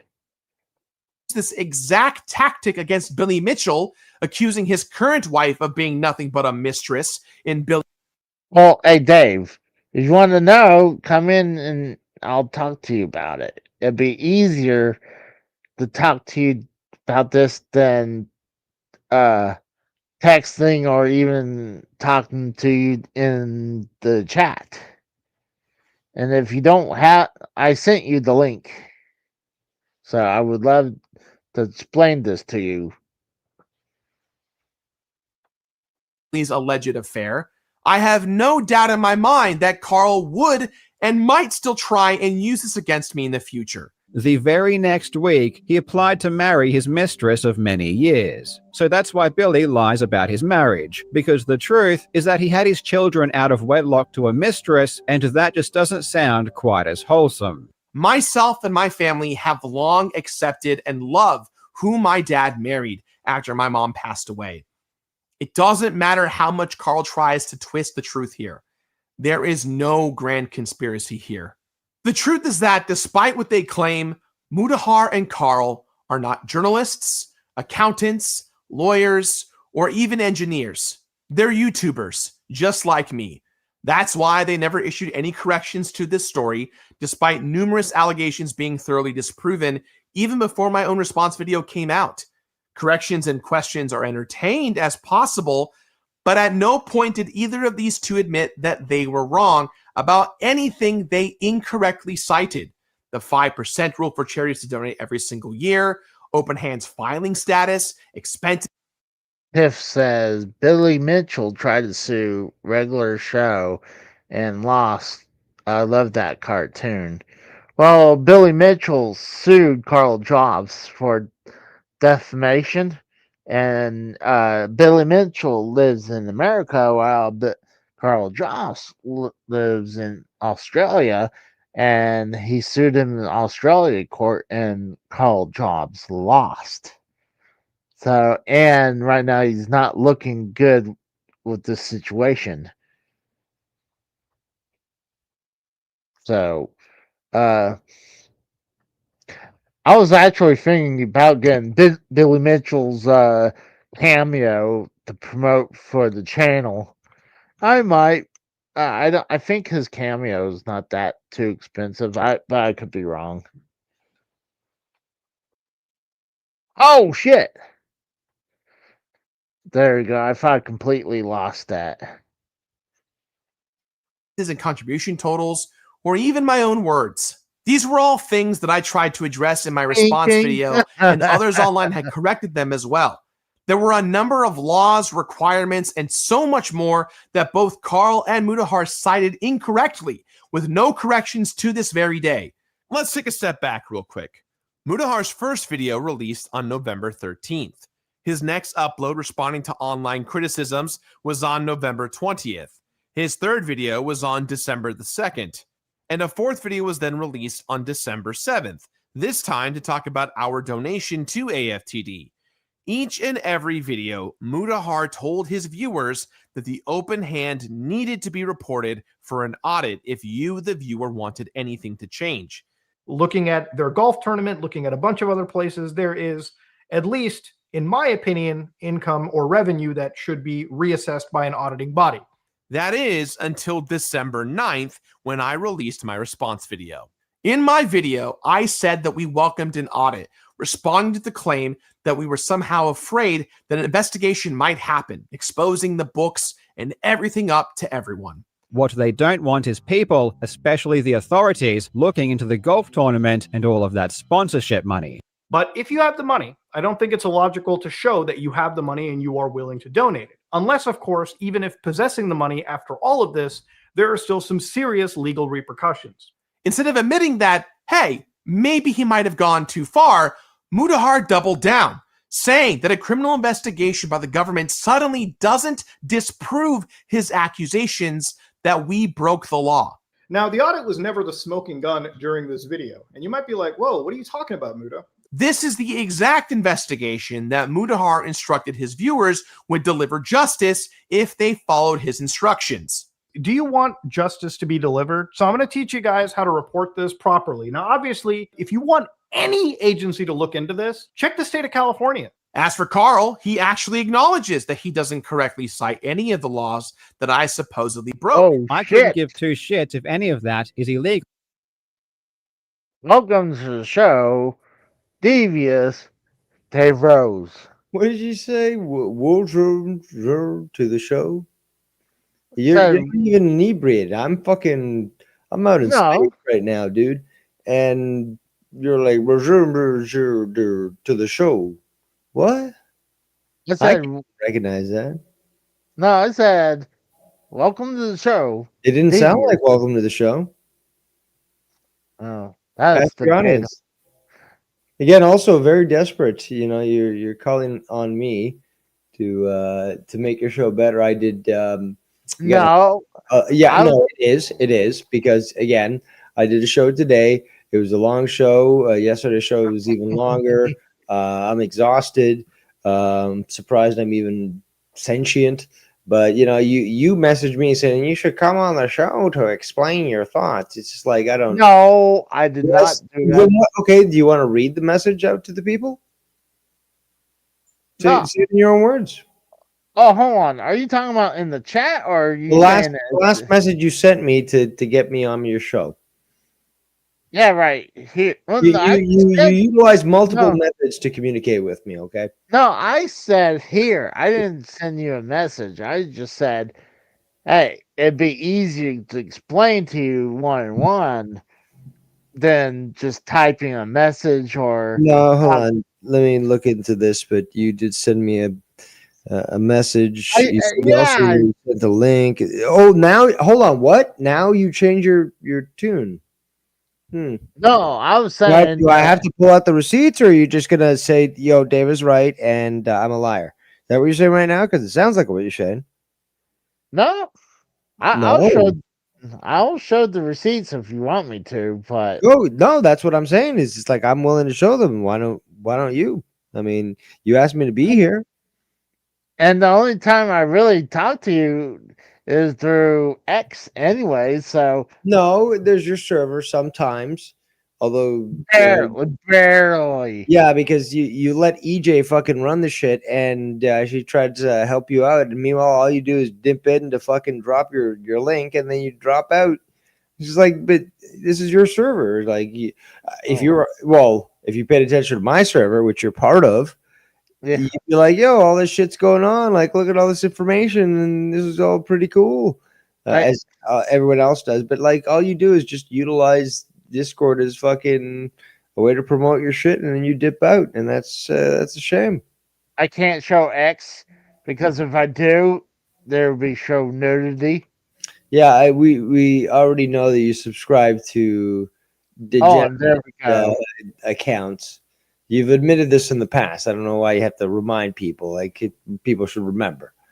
So, But hold on. There we go. I showed it where I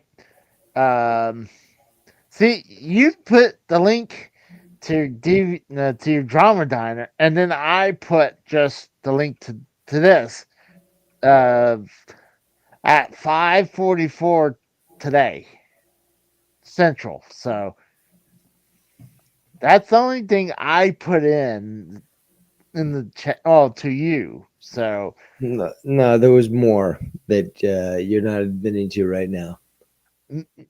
I'm all the way down. I mean, I can go up.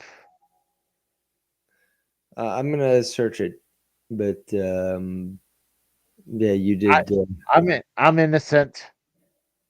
No, but you did ask me to be here, right? Yes, I did. Yeah, and you also said that I should be able to explain myself on your show and such. You did say that, right? Well, I did say it would be easier to explain one-on-one than talking to you in the chat. So this is a YouTuber that is known as the completionist. He'd take a game and he would just complete the game, not just finish the game. He complete the game 100%. And not only just retro games are pretty much almost modern day games too, or even just release games. That was his whole deal. That's why he built over 100 and not 100, 1.4 million subs on YouTube right now. But back in 2023, there's two YouTubers that found out that his charity that him and his family was running was was running for 9 years, didn't donate any money for their whole run, and they had over $600,000 in their bank account. They wasn't the only time they were actually using it was for expenses like you know for the office or whatever, but everything else was not touched.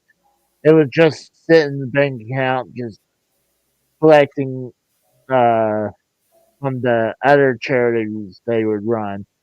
Namely, this show they would do is called Indieland, where they play a bunch of indie games for, uh, for computer and consoles.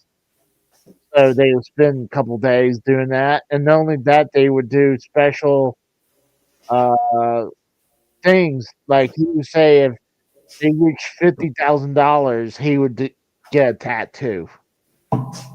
But here's the problem: in the years that he said, for 8 years, he had no idea that his charity that he's running didn't donate one penny. But the year he did know, he was still spewing that all the money is going to go here, there, and everywhere that he was saying is going to go to. But when the two YouTubers found out that they never donated anything, they finally found one charity for dementia that they finally donated most of the money to it. So that was the biggest thing. Is just I was pissed how long it took them to donate the money. And then when this whole thing happened, he did a couple, like maybe 5 more videos. And after that, for a year and a half, he just was disappeared off the face of the earth. So this is the Earth. God, damn it, there's something called TH, dude. Just use it. Earth. It's not that difficult. No F at the end. So, and this is his first video in response since in a year and a half. And he said he couldn't talk about it because, yeah, he were getting audited. But I think he was also just had no idea what to say. And he wanted to, get some of the good points, then make a bunch of excuses and blame. Like, I'm not totally blaming him, but he was the face of this charity. Oh, shit. I'm about to get railroaded here. Who's We coming? got, take a guess. Tex? Tex. Yes, thank you, Tex, for saying that.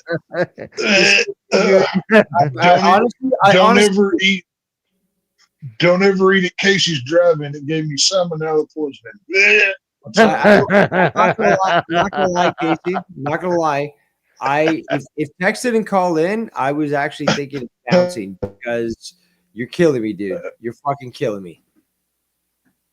So I'm What sure is he? Tex has. Sorry, forgive me for my ignorance, but what is Casey boring you with? I haven't watched. With nothings, with fucking this bearded fucking fat mystery meat guy on YouTube who's apparently got some sort of issue. Like Casey always brings up the dumbest. Oh, this nerd is having a divorce with his wife, and who cares? But no, that's what Okay, Casey's- Casey, give me the 90-second quick explanation of the dumb shit you're talking about. We can't do that. It's too hard for me to talk that fast. Okay, So the most simplified version. Go ahead. So this is a big time YouTuber who has a gaming channel called The Completionist. So what he does is complete games from retro to modern day. And him and his family started a charity called the Open Hands Foundation, and for 9 years they didn't donate any money that they were raising until two YouTubers finally found out that about the paperwork from the tax forms that they weren't donating anything. So Okay, pause, they real quick. Did you give money to this person? no. Why do you care? Well, I'm pit. Well, I'm pissed because I used to watch this guy. Boy, And only Casey, I have to say, your Jewish is showing. You worry about other people's money a whole lot. Oh, I mean, come on. I mean, it's money that was supposed to go there. I mean, you might want to tuck that yarmulke in because between you and everybody else's bills, you're kind of, I don't know. Maybe you got a little Shapiro in there somewhere we don't know about there, Casey is wrong. Are you, do we need to see your papers? Is that what we need to do? I'm just saying, it's like I used to watch this guy, and I was very shocked that his charity was doing some bullshit like that. It personally hurt me. Why? Because okay, but how can it personally hurt you if you didn't donate money? That's true. I looked up to them. Okay, I guess personally it didn't hurt me, but like it sucks. I mean, I could understand if you said like, yeah, I gave him $1,000. Then okay, you have a bone to pick. Fine, I get it. That's true. That's a great point. That's a great point. Casey, I believe you. Maybe there should have been one child left behind. I think George W. was wrong about that. Well, you know what? Maybe there should have been. You know, Tex, my side has Yes, sir. taken care of someone recently that, you better not fuck with me or no, never mind. Oh yeah. Are you gonna? Is your tiny hat boy is gonna come aiming at me too? Well, they better know I'm an elusive target. So hey, that's fine. Go ahead and round them up because it'll make them easier for us to put into the camps. I agree. That actually makes it. Tell them to all get together at one space. Tell them I'm real scary because I know much scarier people than the big nose that can smell how much change is in my pocket right now. So it's fine. Even the Muslim thing. But the reason I'm just upset because, like I said, I was watching this guy for years, and then it turns out I loved him. I loved him. If I could have had a man baby, it would have been with him. Yeah, but look at it. He looks disgusting. Oh, okay. We can't be friends anymore. No, of course I'm kidding. Of course I'm kidding. I'm joking. Not only is Casey's Jew showing, but his gay is showing too. My God, dude. No, I'm just saying, like, there's some people that you're like, hey, like watching this content, you feel like they're a good guy.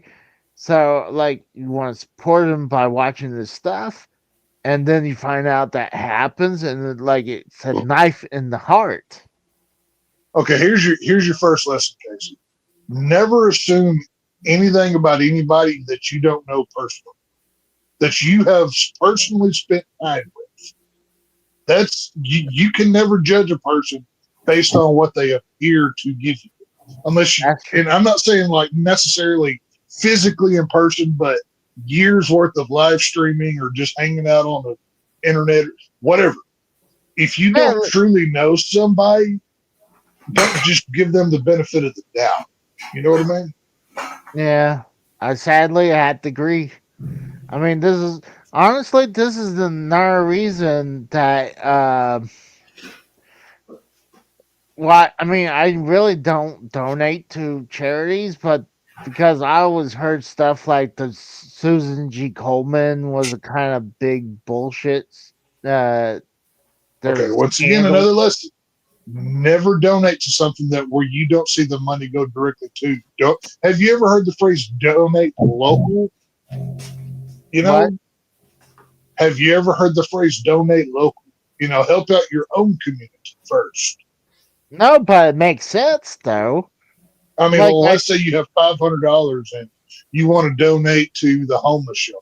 Well, I'd be Yeah. willing to bet because, like, I would guess every county has some kind of homeless shelter, woman shelter, kids, whatever. Go give it to them. Don't send it to the years ago, the NFL got exposed for all that pink gear that they do every breast cancer month. They were given Yeah. like 1% of the money that they made from all that gear that they sold. Technically, they didn't lie. They just didn't tell the whole truth. Don't give Yeah. money to something you don't know what you're giving. I'm surprised you don't know these things. What is wrong with you? No, that's why. Well, I mean, I didn't participate into anything like that, but like Right. now, like when I go to like Walmart or Target or wherever, they're like, "Do you want to donate to this?" Like, no, because I had no idea where this is going. Like, How about, okay, next time that happens, because this happened to me the other day, my local VFA, you know, for the veterans of foreign wars and stuff, or VFW, not VFA, sorry.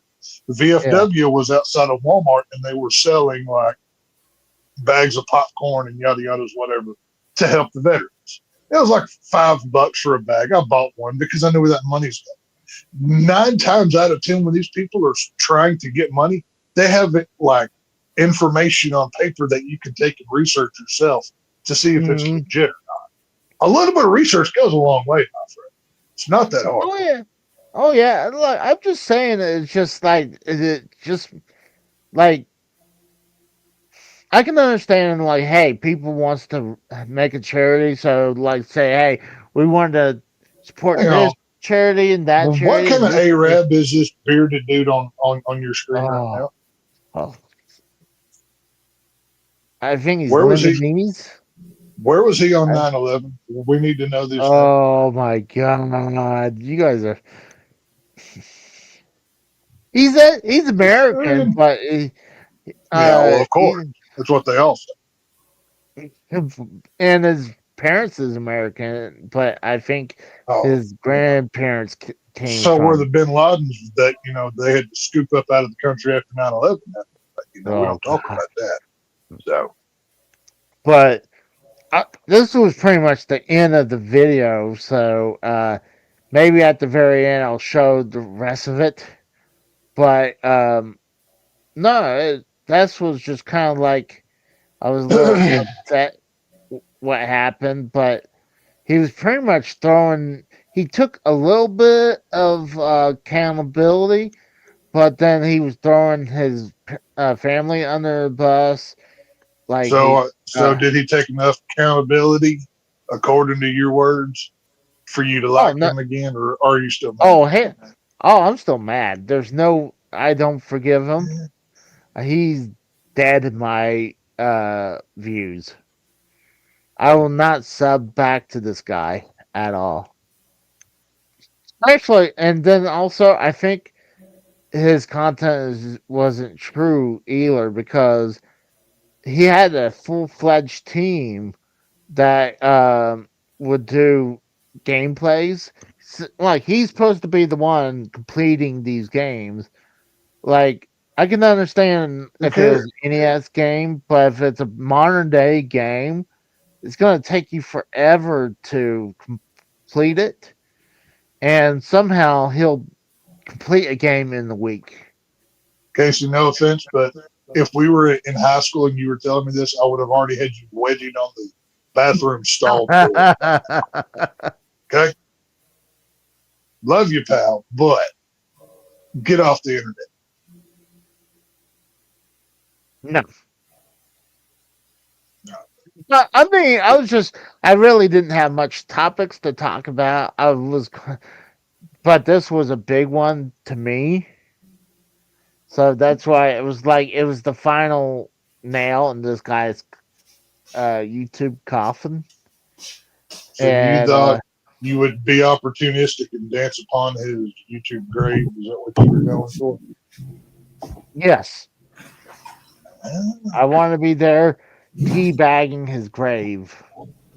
so you contributed nothing.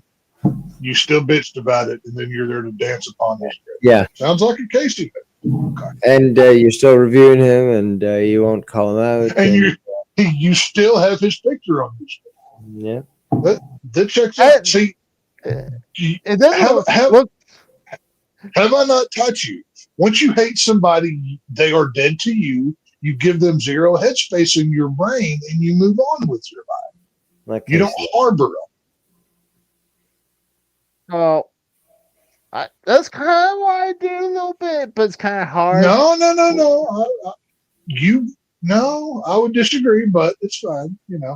For the sake of not arguing, because I don't really give a shit. Whatever, it's fine. Oh, I'm just saying, like in real life, if someone pissed me off, I'll pretty much won't talk to them. I'm like, we're done. Like, or if I had to work with them, it's like from now on, it's just nothing. We won't talk anything personally. It's just business from now on. That's how I treat it. Oh, But, there are at least a handful of people that work where I do that. If I ever saw them in a dark alley, one of us is walking out, the other one. Yeah. But I heard that. we tolerate each other because unfortunately, you kind of need money in today's world. So. Yeah, you're only protected because we work at the same company. Right. If we were in a bar, if we meet up in a bar and dark alley, no one's ever going to know you're gone. Right. It's I know many ways to dispose of the flesh. It's not that hard. No, it's not. It's right. Either way, Casey, besides your nerdy bullshit, how was your week? This week's been kind of not good because I was not feeling like Monday and Tuesday I was having the stomach issue, and then the rest of the week I was just hurt. Like my body was aching, so I couldn't wait to be off for the weekend. I was hurt and tired, but I'm mainly okay. So, but God, actually, one of the things that sucked today, I think it was about an hour.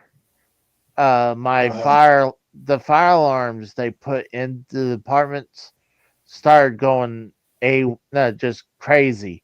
It was just not only mine was going off for about an hour. I went outside and walked Duke, and I could hear other people's fire alarm going off. So that sucked. And they just put this brand new fire alarms in here. Like there's two fire alarms in my living room and one in the bedroom. Now, do you hear them when the battery's getting low? That's the important question. Bam says I couldn't nap. Oh, I got my nap in. Of course you did. No. There's one thing that's consistent. Casey's going to nap, by God, one way or another. He'll find a way to nap.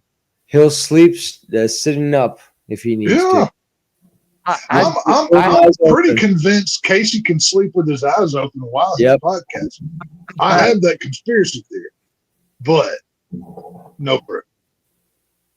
Hey, isn't that a military thing where people sleep with their eyes open? I'm like, how is that physically possible? It's possible. I can understand you zone out, but how can you not See, Casey, this is where you need to develop a good drinking habit. So once you do finally pass out, you sleep really, really good. Like you wait, It's the best sleep you've ever had in your life, pal. You wake up, you feel fit as a fiddle. I tell you what, it just, it works real good. So Well, just, a lot of times what just, sucks. just drink whiskey. It helps. I promise you. I'm not gonna lie. There's a few times like this week I wake up, especially my knees were hurting or aching. And I was like, oh my god, I don't want to go because like I've been. This sounds bad, but I was on my knees at work crawling, and But you so were. I knew that was gonna be. But like I'm always on my knees at work, like so. I'd ask you if you spit or swallowed, but everybody knows you're way too lazy to swallow. You just don't put in that kind of effort. So. No, wouldn't it be more lazy? No, it would be lazier to swallow, wouldn't it? I think it would take I more don't know. effort. You're the one on your knees. Tell me there, Nancy. I'm not sure. I don't do that. So, No. But minus all that, how are you guys doing? Mr. Rose, how are you, sir? How's your week in Canada? Life going well? It's been an eventful weekend, and I've gotten a few streams out. So, again, doing the people's work.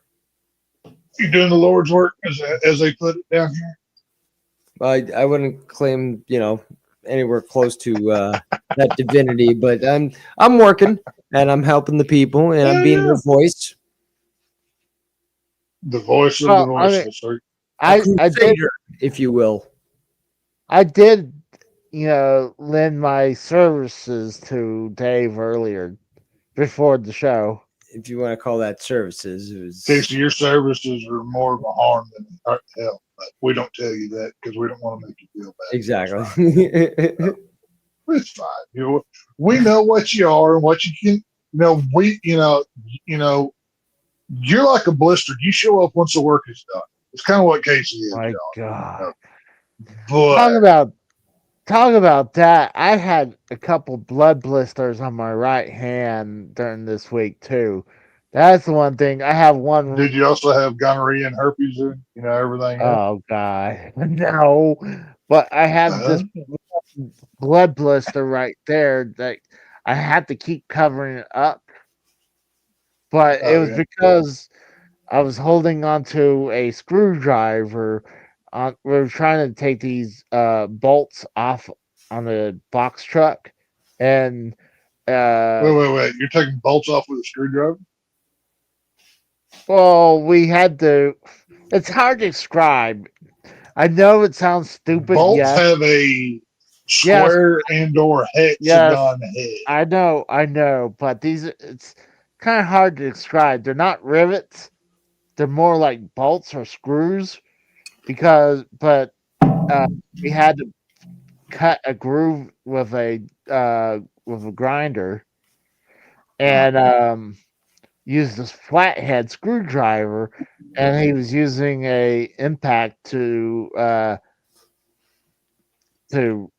remove the screw, and it was vibrating very much in my hand. And then the screwdriver is just not only vibrating in my hand, but it started like spinning in my hand, and that's how I got that blood blister. And I had Now, do you own a pair of like a manual vice grips, perchance? Yeah. Okay. For a tip from somebody we tried that, but because the heads of those screws or bolt heads. No.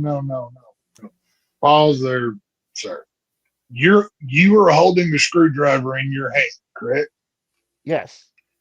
And you're not getting a good grip because it's a circular deal and it's spinning fast. Take the vice grips, clamp them onto the handle of the screwdriver. Now you have something that is flat you can grab onto and squeeze and hold better.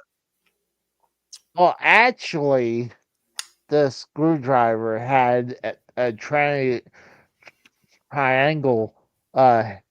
handle. Okay, you can still grab it with a vice grip. Vice Okay, grips have well, the teeth within vice grips are like a circular. They're like an oval, but they have the teeth coming out inside of it to adjust for shape. yeah. Well, but that's beside the point. It was like we did it. See, folks, this is why Well, you don't get your car fixed in Oklahoma because they're gonna fuck it up. well, I don't hold on. I don't fix on cars. I work on semi trailers, and I do. Okay, so brakes don't and get your semi trailer fixed in Oklahoma because they're gonna mess it up. You know, correct.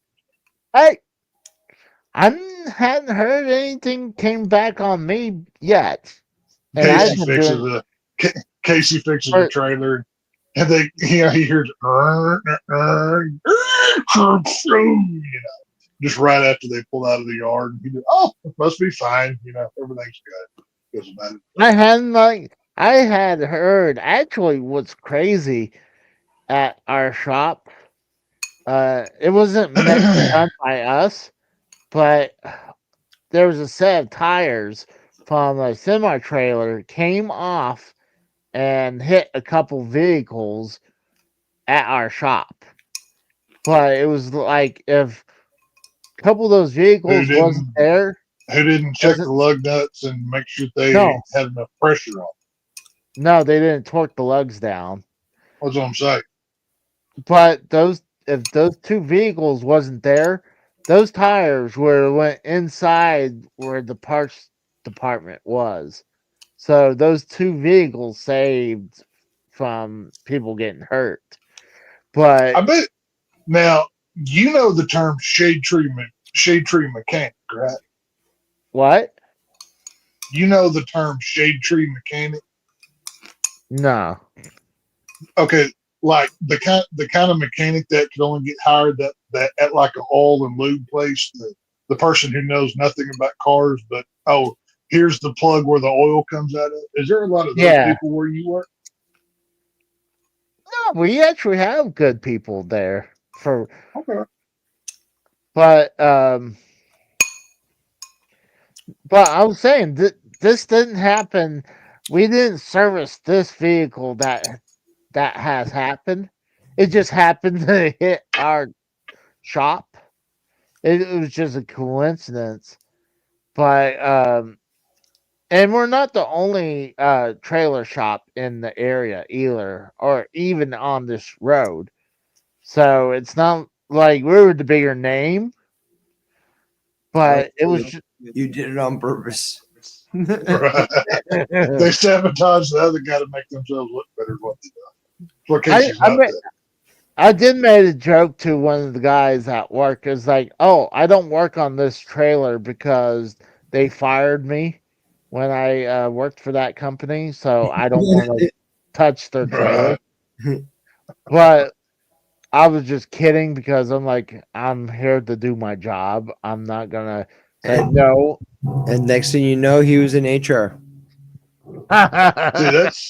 See that one of my pet peeves in life is shitty mechanic, because I come from a long line of men that pride themselves on their mechanical skills. Like both my great grandfather and my grandfather were diesel railroad mechanics and retired from the railroad. You know, my dad was a mechanic for a good portion of his life. I was taught to work on things as a child.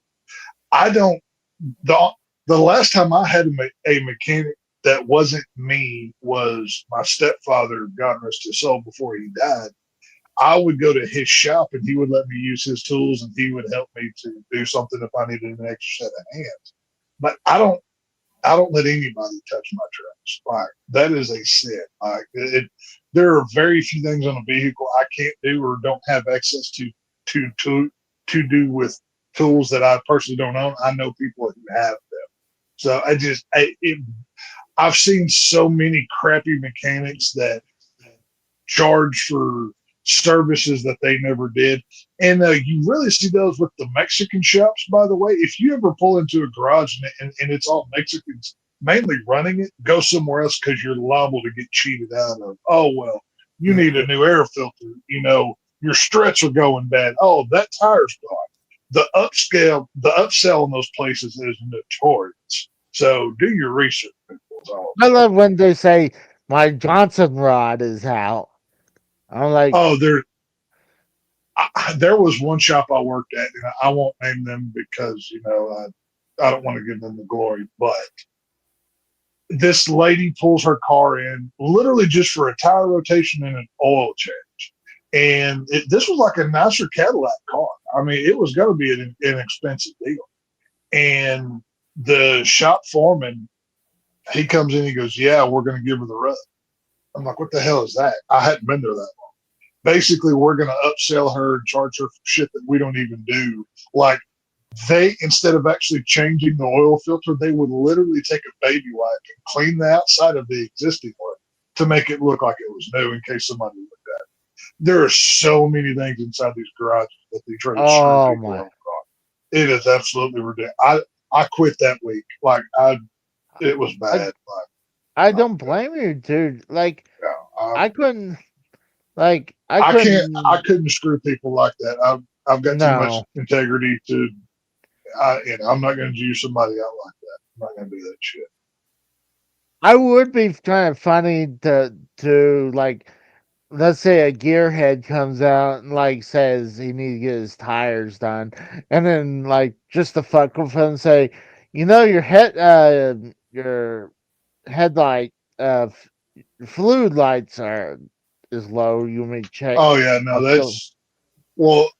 it's like my grandpa always said, the best insurance is a good toolbox. This is why I'm so lucky that I was taught how to fix things, whether it's a water heater, car, the pilot light, or whatever it is, just normal skills that for the younger generations, they don't possess. That when their little electric, toy box cars are dead on the side of the road, they can't help themselves.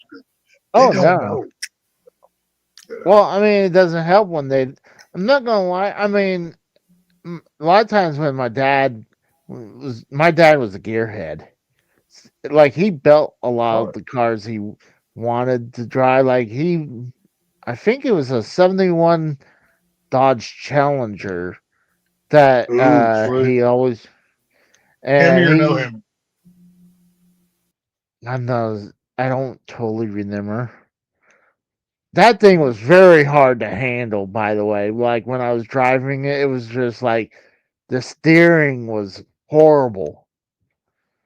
But it had power.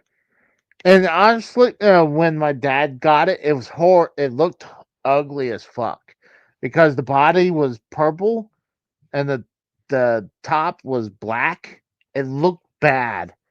But when my dad come on, that's those old school hot rod color combos. You'd have like the neon green with the black trim, or like all those neon colors, and it's like in the 70s and stuff. Oh, those were so like the what do they call that? Plum crazy purple, and then you had like the neon green and all the like that bright fire engine red. I love those neon cars. Back in the day had characteristics. Now everything's gray or blacked out. It's just so formulaic. It doesn't, like, the cars used to be cool, man. The body lines were, very distinctive. Now, if you look in any random parking lot, every car looks like one another. And then none of them are going to be classics in 30 years. Well, A, because they're plastic and they're not going to last. But B, they don't have the defining, the soul to them that these old ones did. No, I agree. I mean, by the time my dad was done, he had it painted all white. He loved it because it was the movie he watched was Bullet. So that's why he did it. I think I've seen that before, man. I can't place it. I don't know. There's a lot of movie cars, but I don't know. I like my older stuff. The newest vehicle I've ever owned was an 04 Dodge Ram. And that was because I needed a mud truck, and I found one for a good price that already had a bunch of things that I needed done to it. So it was kind of like, oh, this would be a quick fix. So it's the most one I've ever had. Well, one of the first vehicles I Hold it, ever had. hey, Casey, hold down the show. I got to go take a Casey, so I'll be back. Oh, okay. Thanks, thanks, Tex. I mean, I just wanted to let you know that I'm going to go take a shit live on your show all right, because all you right. do it all the time. But I'm not going to let you hear me do it because I'm not a cretin like you. So you talk for a while. All right, thanks, Tex. All right, well, he's taking a shit. Let's go ahead and continue. No, I'm taking a Casey. Use the correct verbiage. Oh, okay. He's taking the Casey. I'm sorry. So let's go ahead and continue watching this while we'll wait for Tex. And by the way, Dave Rose bounced on us. But thanks to Dave for coming by. But right here, it was an indie land right here that he was doing. They at this point they raised $30,000, heading to 31,000, and the goal right at this point was $50,000. But let's go ahead and go.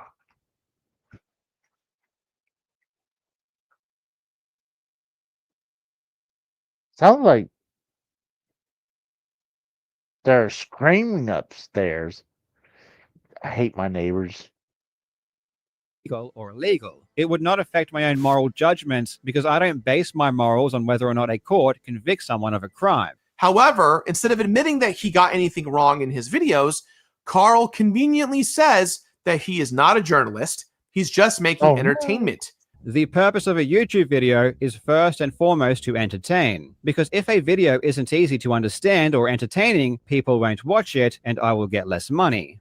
Accusations of criminal wrongdoing and inexcusable moral character are now a form of entertainment and should not be taken as fact, despite the fact that Carl cites himself constantly as an investigative journalist, both in his GoFundMe campaigns, on the record in the courtroom in several different cases, and even in one of his most recent videos. My channel and my investigative work improved dramatically after I got sued. Despite the best efforts that I put in my initial response video, I was never going. I loved he used that as a point of context because it was just a small clip out of that video, and he's like, my investigation has improved since being sued.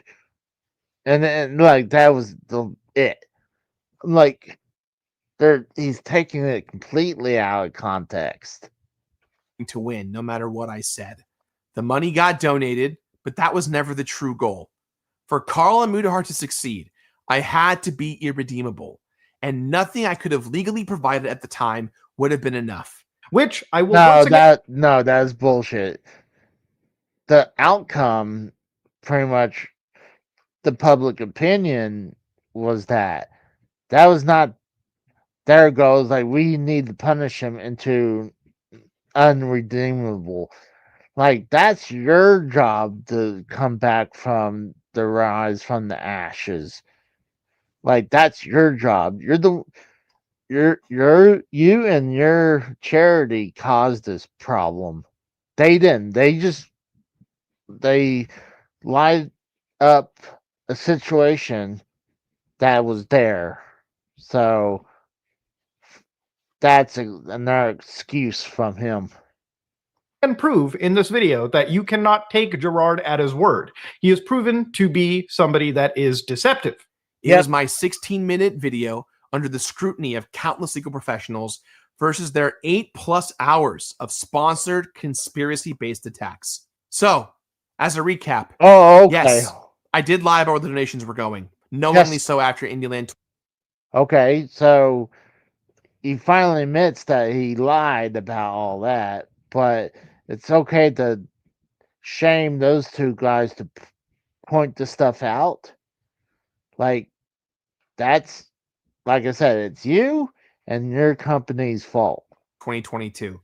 I try to take responsibility privately by making sure that the money got donated appropriately, hoping that I can minimize the damage this might do to everyone in my life, keeping this a secret to prevent anyone else from being complicit. In reality, continuing to hide this throughout 2023 only made everything worse. Yes. Because now I was still directly complicit. Yes. There was always going to be hell to pay, and I was just being stupid about all of this. Yes. I should have just partnered with the organization directly, made things right from the beginning, and Yes. not cared about restricted donations or where the money was going. I also should not have gone ahead.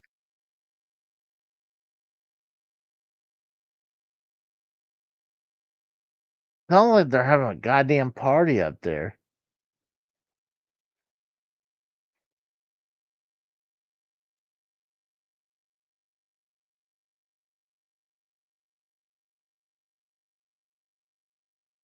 They're gonna piss a lot of people off.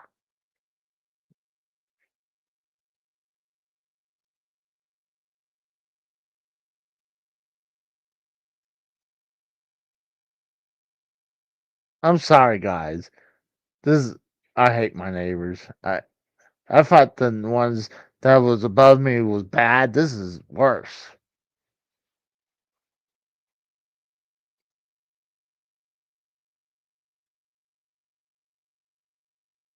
And they're gonna piss other people off. Not just me. They're gonna probably piss the people off over there and behind me too. So Ahead with IndieLand in 2023. The show had taken a life of its own because it finally was receiving the notoriety for all of our team's hard work, and I did not want to hurt or betray everyone that put their blood, sweat, and tears into the show. This was just as important to indie games as it was to charity, and that added a ton of expectations and pressure. In the end, I made a choice that cost my team their employment and ruined their lives, not to mention all the residual flack of every indie developer that they received just because of their association to me. It was short-sighted and dishonest. I should have come clean as soon as I learned about it and separated myself and the event from my family immediately. With all that being said, though, what I did not do was steal, embezzle, or otherwise misappropriate donor funds for anything. Every cent of money donated was always there, waiting to find a benefactor. Any claims of theft, embezzlement, or fraud are categorically false. I also want to apologize to Carl Amudahar. Despite my criticisms, I know what it's like to have your entire life scrutinized by tens of thousands of strangers who just want to see you fail. And well, you did that to your own though. Like, we didn't want to see you fail before all this happened. You did this on your own. And when you did your previous response video, when pretty much threatened to sue both Mudahart and Carl Jobs, you did this on your own. So don't start blaming them again. Like, you did this. Nobody deserves that. I know you both wanted this money donated, and you didn't deserve to get blown off just because people liked me. But I'm not interested in fighting some eternal YouTube drama conflict. I just want to come clean, and this is genuinely the soonest I was able to do so. So if you're really interested in understanding whether Carl Amudahar conducted a responsible and educated investigation, there's a great YouTube video out there by a YouTube channel called Accounting in YouTube that breaks down the entire thing. And it's made by actual CPAs who looked at everything that Carl Amudahar looked at. If this is where my work in charity ends, then so be it. I have participated in dozens of public fundraising events over the years that have nothing to do with the Open Hand Foundation or my family for that matter. And the reason has always been the same each and every single time. Real people need as much help as they can get when faced with life-changing disorders like dementia. I've experienced this whole thing firsthand from the age of 10. It is one of the hardest things I've ever had to endure, and I never wanted to defraud anyone in all of this. I just wanted to raise money for charity and help promote indie games. I wanted to elevate the industry as much as I could because it's always elevated me. So, where do we go from here? Even if I somehow recover from this controversy, things can never be the same as they once were. Does that mean the completionist, the show, my channel, my livelihood? Is it all just dead? Livelihood shouldn't be dead. but it's up to you to come back from this. It's not my efforts. Shouldn't be my efforts to make you come back. You should, if you actually still like to do content, this is your quest to rise from the ashes. Do I think it's actually going to work? I don't know. I'm going to say unlikely. It's very tainted. That's like saying it's like when we did the Chris Benoit subject. Like when Joe Compton asked, let's say if he was innocent, could he be inducted in the Hall of Fame? And I agree with Dave. I think that not only there's way too much stigma around it and bad press against him, it's kind of hard to finally turn a about face and it's like, yes, we got to put him in the Hall of Fame. Like, I mean, that's hard to do. So he has a lot of work to do. And honestly, he already said in the call between Middlehart and Carl Jobs that he didn't want to do this no more. He wanted to move on and do other things. So does he actually have the drive to actually continue? I'm going to say this is definitely an uphill battle. I don't think he's ever going to come out of this. Yes, he has 1.4 million subs. But like I think he's not going to be able to come out from this. Oh, we got text back. Sorry Yeah, I've about been that. sitting here for like 5 minutes, retard. 5 minutes. 5 minutes, my asshole. No, I looked and sorry, you're. I'm not gay like you. I'm not interested in that. No, thank you.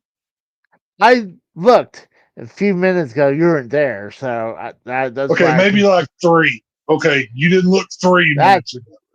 Okay. Whatever. No, I But did have an idea watching your stupid nerd video. You should create a new charity scheme.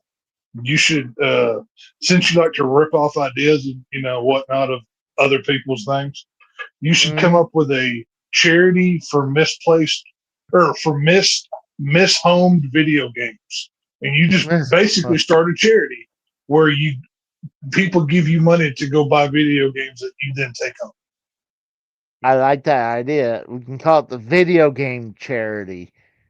Yeah, you're like come up with you're gonna need like a what's that In the Arms of the Angel song with all the sad dog videos and whatever. Basically, you're gonna need to go to all these go to like the rattiest video game stores where they take poor conditions of their games and overlay that with a sad song and be like, for only $9.99 a month, you can help these poor video games that have given so many generations entertainment a good home and blah blah blah. And there you go. In my collection. In my collection. Then and like sometime some other video game nerd on the internet will be making a video about you like you're doing this guy tonight, so you then get talked about again. Well, but you're saying that I'm ripping off ideas. What ideas I ripped off, technically? Oh, there's so many you've ripped off. Oh, I'm going to start reviewing horror films. I'm going to do this. I'm going to do that. Oh, I have my own drama show now. That's just your newest one from what I've seen. There are many things you have ripped off over the years. So we don't have time to go through your illustrious career of shenanigans that you have. Well, technically, my horror movie reviews that hadn't came off the. No, I could. There was a short that you did that was that video itself was showing intent of what you had planned in the future. Oh. It's not our fault that you're just lazy and it never came to fruition. Yeah. Yeah. Hold on. My neighbors are being noisy and now Duke is upset. Tell them if they don't shut up, you're going to call ICE. And they're not They're not Mexicans. Doesn't matter. But it sounds like they're having a fucking party because there's music and they're like wow walking around. But They'll either invite you or shut up. no. But this Go to the keg stand and get wild, Casey is wrong. It'd be good. but I mean Frank doesn't have the whole movie review genre locked down. I mean, I could do a No, of movie course not. reviews. Same thing with you Well, can't lock down the horror movie reviews, but who I- and then see, I'm going to start reviewing boxes of video games. I'm just going to like walk through GameStop, and instead of actually reviewing the game, right, I'm just going to review like the box art. Yeah, that's what I'm going to do. I think that'd be kinda fun. I'll be like, yeah, I like this game. It's got this weird Italian plumber on the front. It's probably a racist game, so it's probably pretty good. I'll play well, this. video it probably is racist. I mean, like Yeah. stereotyping Italians, you know. Yeah, like I'm gonna play this Italian video game where I'm gonna like catcall a bunch of women and slap my wife around and be like a greasy Italian, and do something like that. But I It'd be mean, fun. and Dave is far from the first drama show anywhere. So, I mean, is it coincidence that he has a drama diner and I have the drama fast food restaurant? I mean, Are you is it still sticking with that name, by the way? That is terrible. Yes, I am sticking with that. Unless I can think of something else. Yes, that is the working title right now. Casey's driving. So I want them to know it's fast and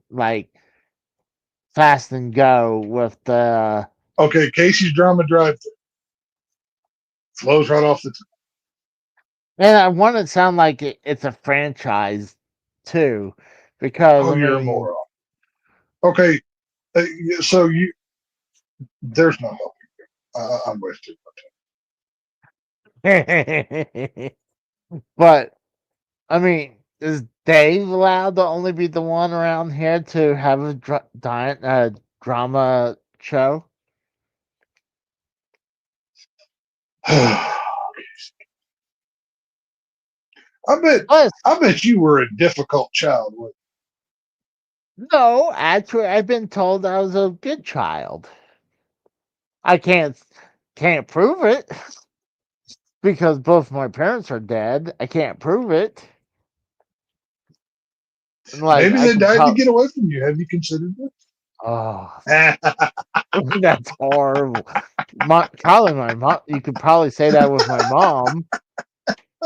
Hey, to be fair, my dad moved to the other side of Texas to get away from me, so I'm no better. So no. Like we literally speak very in order for him to contact me, he had to get into a car wreck. Like if that tells you anything. So other than that, we speak like twice a year. So I'm no angel over here. No, I noticed that you aren't no angel for sure.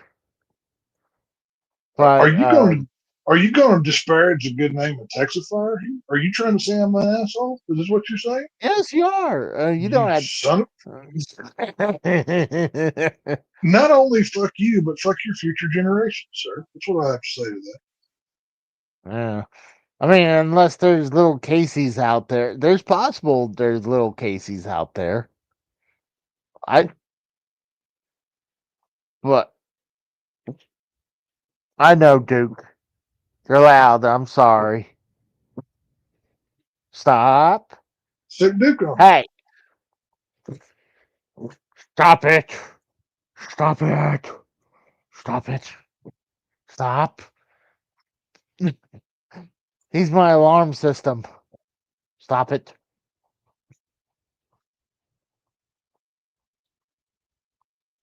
And they're probably going to complain about him barking. I had those people complain about him whining, and I had those people, the old people, be behind me complain about him barking when I'm gone to work. Like at the dog, what am I supposed to do? Oh, Put a yeah. put a muzzle on him when I leave? Like he's a dog. But he's my burden that I have to handle, but he's a good boy. But besides that, you are a giant big piece of shit. Oh, Tex. Emma, tell me, Yep. please elaborate on how I'm a piece of shit. I always enjoy something. Please do not hold back. Give me both barrels here. Tell me how I'm a piece of shit. I'd love to know. I I don't have anything I can point to right now. I would have to. Oh, that's I would disappointing. have. I. I mean, I guess you could just take my word for it right now, but I don't have the video or audio evidence just yet. But I'm I sure mean, that it's like I mean, you've accused me of like, pirating things illegally on the internet on here before with no evidence. I mean, at least have evidence. So, okay. I mean, hey, it's not saying I haven't done that too, allegedly. But allegedly. Uh-huh. but like, I mean, I don't care if people do that. Honestly, I'm like, hey, you're not hurting me.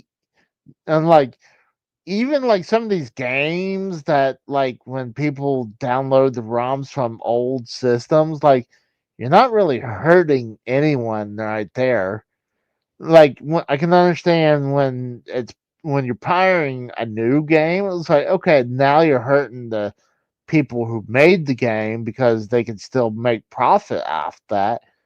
But like when Nintendo had, yeah, they reproduce you can buy Super Mario Bros. The original game on the eShop, but like there's so many other ways you can play that game without the money going to them, anyways.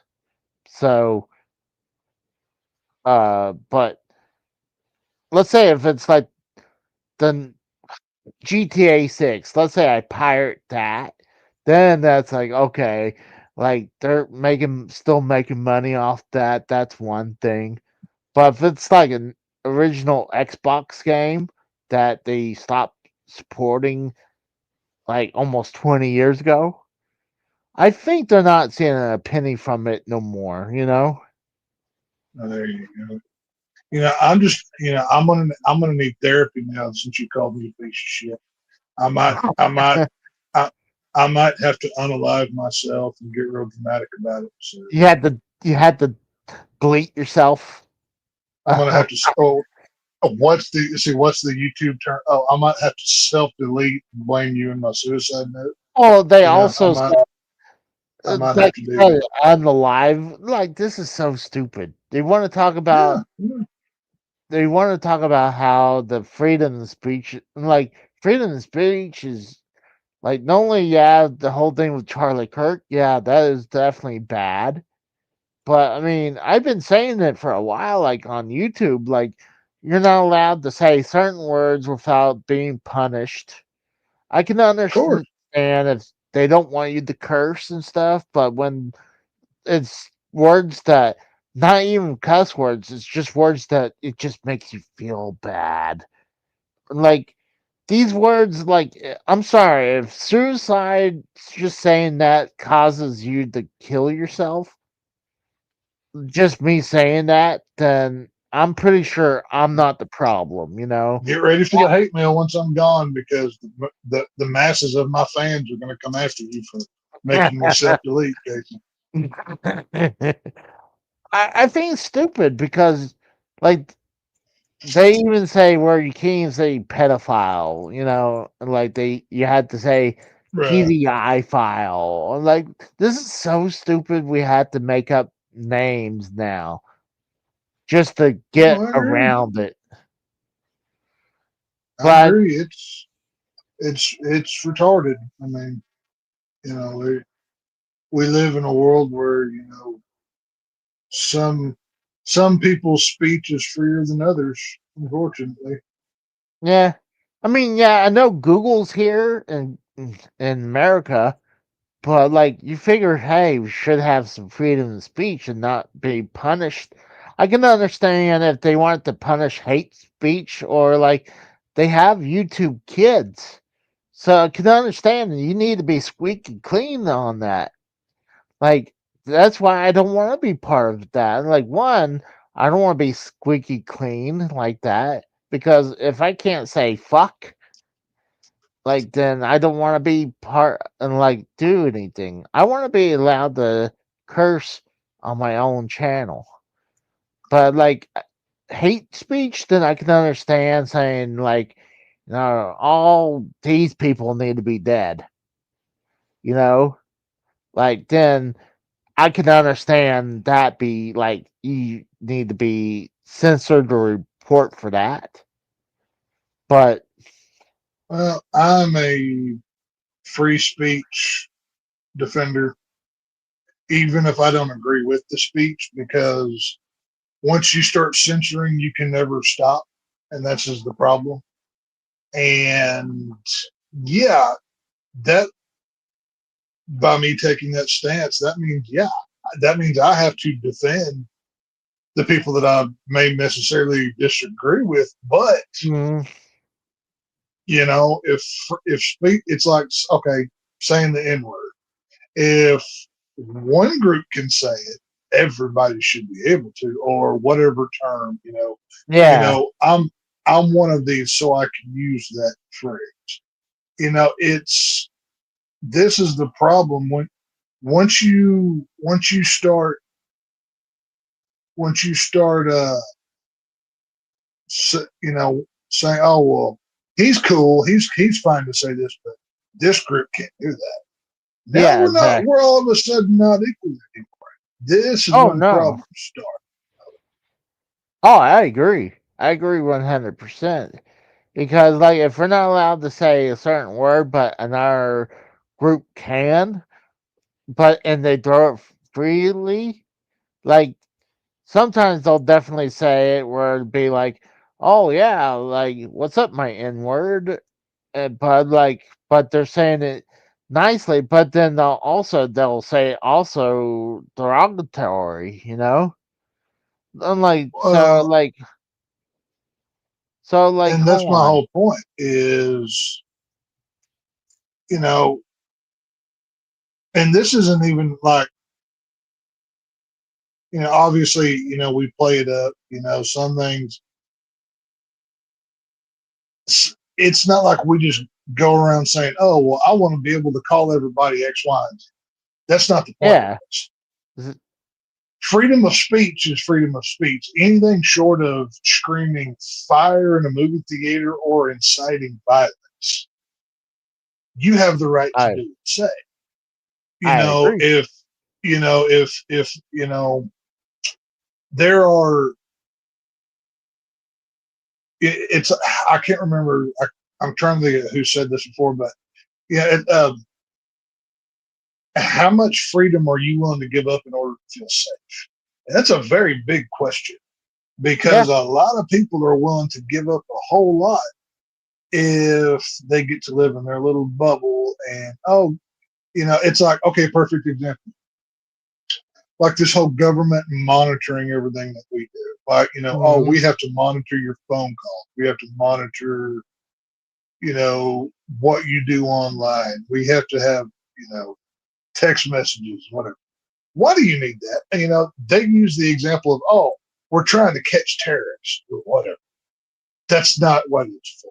That they put that in place to control every single one. This is all that does. And many, many people are fine just handing over their freedoms and their rights because it makes them feel safe. And I'm not one of those. You know what I mean? It's kind of like how people want gun controls, but the problem is, Yeah. How's that gun control working, people? Is that all of the school shootings and all of the killings went away, right? Like we didn't have any more of those. Yeah, exactly. Like, let's say we get all rid of the guns. The bad guys are going to still have the guns, so now we're defenseless against the bad guys. It's like that's just stupid. Like, like like taking our guns away is not the answer about that. Like, Well, but I've okay. been saying that. Look at the UK for example. Look at the stabbing rates over there. They're enormous. So the bad guys are still going to kill people when they want to, Yeah. if they want to. You taking away. I mean, it's like what you just said. You making a law telling me I can't have something that my Constitution says that I can't. You're just taking away from the good people. Bad guys still Exactly. got it. You're not stopping them. It's how well did prohibition work? That went real good, right? How it's like with let's look at it even different, even more example here. Something like drug laws, like weed. Let's look at marijuana. Texas, for whatever reason, will not legalize, use of cannabis on a recreational level. I know many people who grow it and sell it right out of their house. They didn't stop. They're not going to stop. It's here. You might as well these are, and I get the sentiment of why these people will do this because for whatever reason, they think they're saving the world, but in reality, they're just fooling themselves, unfortunately. But it's just so dumb to me. You know what I mean? I agree. And you know what? I was very anti marijuana for a long time. And then I mean I never used it at all. But I found out that it helps people with their pain tolerance or it helps alleviate pain sometimes. So it's like, okay, I treat it now more like alcohol. Like, if you're at home, if you want to do pot at home, fine, go ahead, do that. Just don't do pot and drive. Or No, of course not. No. That's my biggest fear. Is dude, when marijuana was pretty much like, I don't know if it's, I guess it's like it's legal. I think it is, but like I don't follow it. But I mean, there's a marijuana dispensaries on like every strip joint around here. So it's like, well, see that because I've got a buddy of mine that he works for a company that has THC stores in Texas and marijuana stores in Oklahoma. They operate in both states, and they're a grower. They're somewhere near Oklahoma City. I want to say I can't remember exactly what. Either way, that was the problem. Once Oklahoma was so stupid about it because they basically just opened the floodgates and they flooded y'all with weed stores to the point where it was like, instead of a coffee shop in every corner, it was a weed store. And it just, when you're districting these things, you can't just put unless you want to look like you live in like a Grand Theft Auto city where it's all pawn shops, strip clubs, and weed joints. You got to be smart about these things. You kind of have to district for your area. You know what I mean? Oh, I agree. Like, dude, before it was legal, it was every other store was vape store. Pretty much, I guess all the That's vape that way, stores, dude. There's so many vape and smoke shops down here now. It's stupid, and they're all they look tacky. They look trashy. I don't like. We should have these things, but it's just like, okay, you're not going to put a titty bar next to the elementary school. You put them on the other side of town. You know, you Yeah. district these things properly. You know what I mean? No, I agree. I agree. But it seems like all the vape shops turned into weed shops because, like, I don't see vape stores that often anymore. They're all weed stores. But I was like, it's just like, how are these all profitable? They can't be. Well, Like they're just especially, that. Well, places like that flood the market, and then eventually the market will regulate itself, and then mm, the ones that are profitable will last, and many will fall. Is ultimately what will happen. You oh, I agree because I don't because there was one spot, literally there was a gas station. It used to be a gas station, but it turns into a weed shop now. And right beside that is this strip mall that has two more weed dispensaries, but they're not like right beside each other, but they're spread apart. But like, hold on, inside this block, you have three right there. Like how could they be each three have be profitable? Like like you know what? I'm gonna go to the one that used to be a gas station. Like I'm gonna go there and get my weed from them. Like Well, what I like is when these like vape shops will take over like an old '90s Taco Bell or a KFC, or yeah, so the building is like, you know what that building is just but based off of the shape of the building.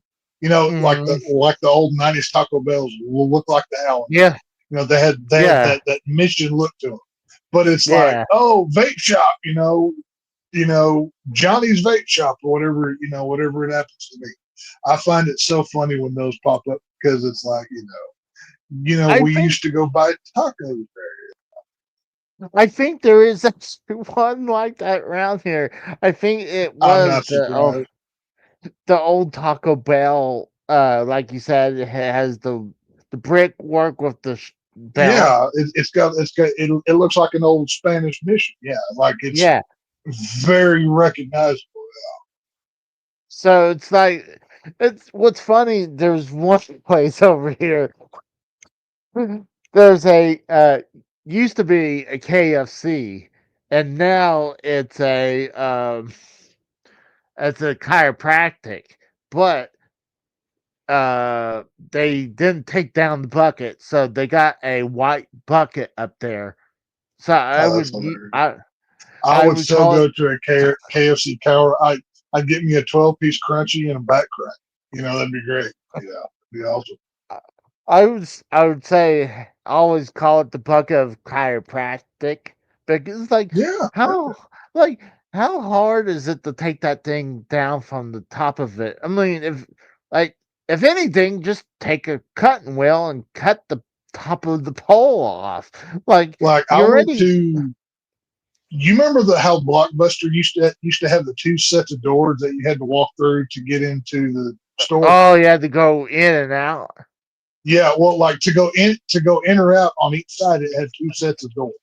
Yeah, And this has been years and years ago, but like a like a resale shop for like collectibles and video games and toys opened up, and they were smart about, they kept the retro nostalgia. They kept the two doors. They even kept the metal detectors in front of those doors that were from Blockbuster and made it part of the aesthetic of the store. So you felt like you were going into a Blockbuster, but it was for, older stuff. It was actually pretty genius. dude, I miss those times, man. Like God, I used to love like when it'd be me and my dad and probably my brother. We would go to Blockbuster, or even there was another video store called Art Vart Video. We Like had a bunch of those. Well, the two big ones we had, obviously Blockbuster and Hollywood Video. And then there was a yeah, bunch of like mom and pop ones that were around the place. yeah, Hollywood. I had one that I knew where it was, but it was not as popular, obviously, like Blockbuster. But oh god, old times, dude. I used to rent. See, I used to rent the N64 console from there, and then we would rent Wave Race and Oh, Mario that was a fun one. 64. Yeah, that was a fun one. But I was like, that was like when I was 96, I was heading towards where I was a teenager, and I was still playing more on the Sega Genesis Was and it? Super I'm trying Nintendo. to remember. Did like they would have like at my local theater they would have this like when you go to the movies it was like wave like it may have been Wave Rider I can't remember but it was a jet ski racing video game where Yeah, you actually sat on a jet ski and done it. Do you remember that?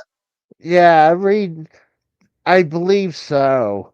I I think can't remember. It was Wave Jumper Rider or something. I don't remember it was exactly. not the one that was for N64, Was it not the but same one? I couldn't remember, but we used no, to but like I know. because the theater growing up that I always or like when we first started going to movies by ourselves and stuff, it would they had that one. They had that House of the Dead where it was those two neon colored pistols. It would be like a blue and like a neon pink pistol Yeah, where you shot zombies. I love that House of the Dead game. That God, so many quarters. But yeah, I missed going playing those old, doing that old stuff. That was so much fun. what's funny there, the theater that we would always go to, right beside it, I thought it was a good idea. You had the theater and you had the arcade right beside it. A big Yep, arcade. we did too. Yeah, we had well, ours had the arcade, had a few arcade games in it, and then there was an Mhm. arcade next to it, and then on Yes. the other side they opened up like a hobby shop where you could go buy like Magic cards, Pokemon, different kind of stuff. Mhm. So it was like one big, and at that time we were all playing Magic the Gathering. I used to love that game, but yeah, those were good. Those were good days. Oh yeah, like I think it would be sometimes it would be like if my parents were watching one movie, me and my brother and sister would be watching another, and Oh yeah, if they weren't done yet, we would get like $5 worth of quarters and go to the arcade. And what's yep. funny is that that place that used to be an arcade, both buildings are still there.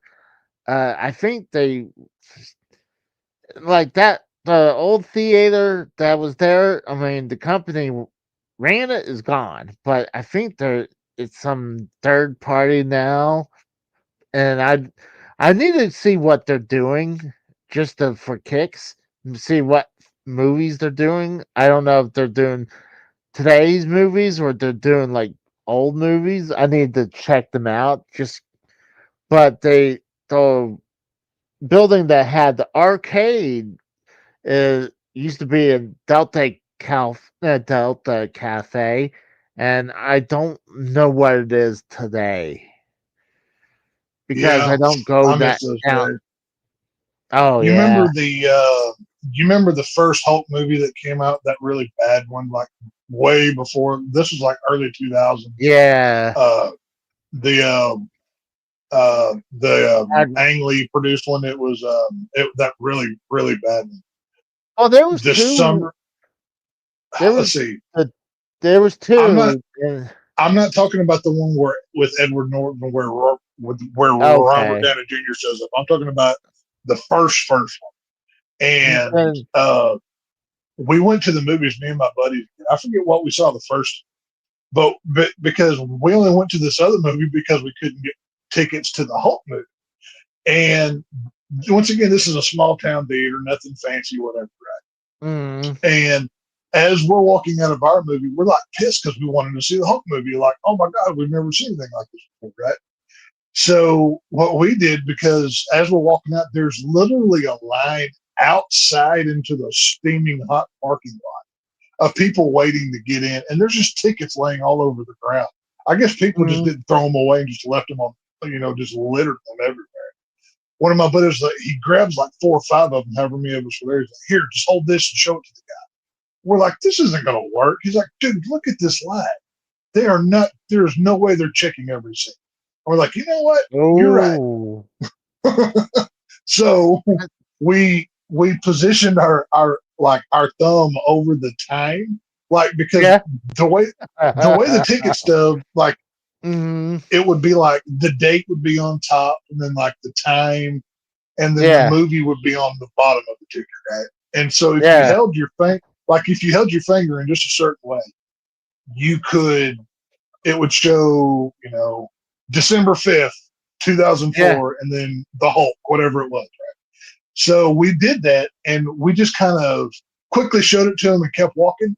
And the line was so long, he never even, like, the dude was making what, $5 an hour working at the movies. He wasn't going to stop. He wasn't going to grab us out of the line and be like, "Wait, you didn't pay?" Like, no. So, you know, we may have done that on a somewhat regular basis back then. But, hey, you know what?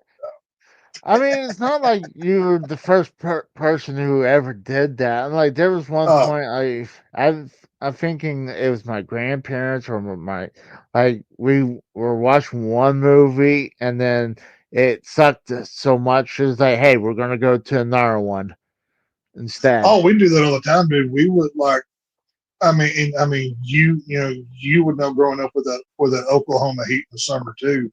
Like, there was days where it was so hot you couldn't do anything outside. So what was your choice? Oh, well, let's go to the movies all day. We did that on a regular basis. We see 3 or 4 movies in one day, like regular basis, man. It was, you know, that was a lot of fun. Oh yeah, like what's sad is that the last time I went to this particular theater that me and my dad go, we went to there one last time. And it was like, oh my God, it was outdated because obviously more of the modern day ones are like, has like recliners or giant couches, wherever. And you're sitting in this really tiny seat and I think it was just a couple of us in there. And there was one point I looked down and I saw a rat go by and ran across the floor. I didn't have the heart to tell my dad I just saw a rat run by. Yeah, I'll tell you what. I was thinking about this the other day. One thing that I miss that movies, I mean, they somewhat do it nowadays, but not nearly as much. The tie-in promotions with stuff, like, and the main, like, okay, you remember when Star Wars Episode 1, whenever it came out, how big that was, right? Oh, like, the promotion, you know, Taco Bell, KFC, Pizza Huts, everywhere had the stuff.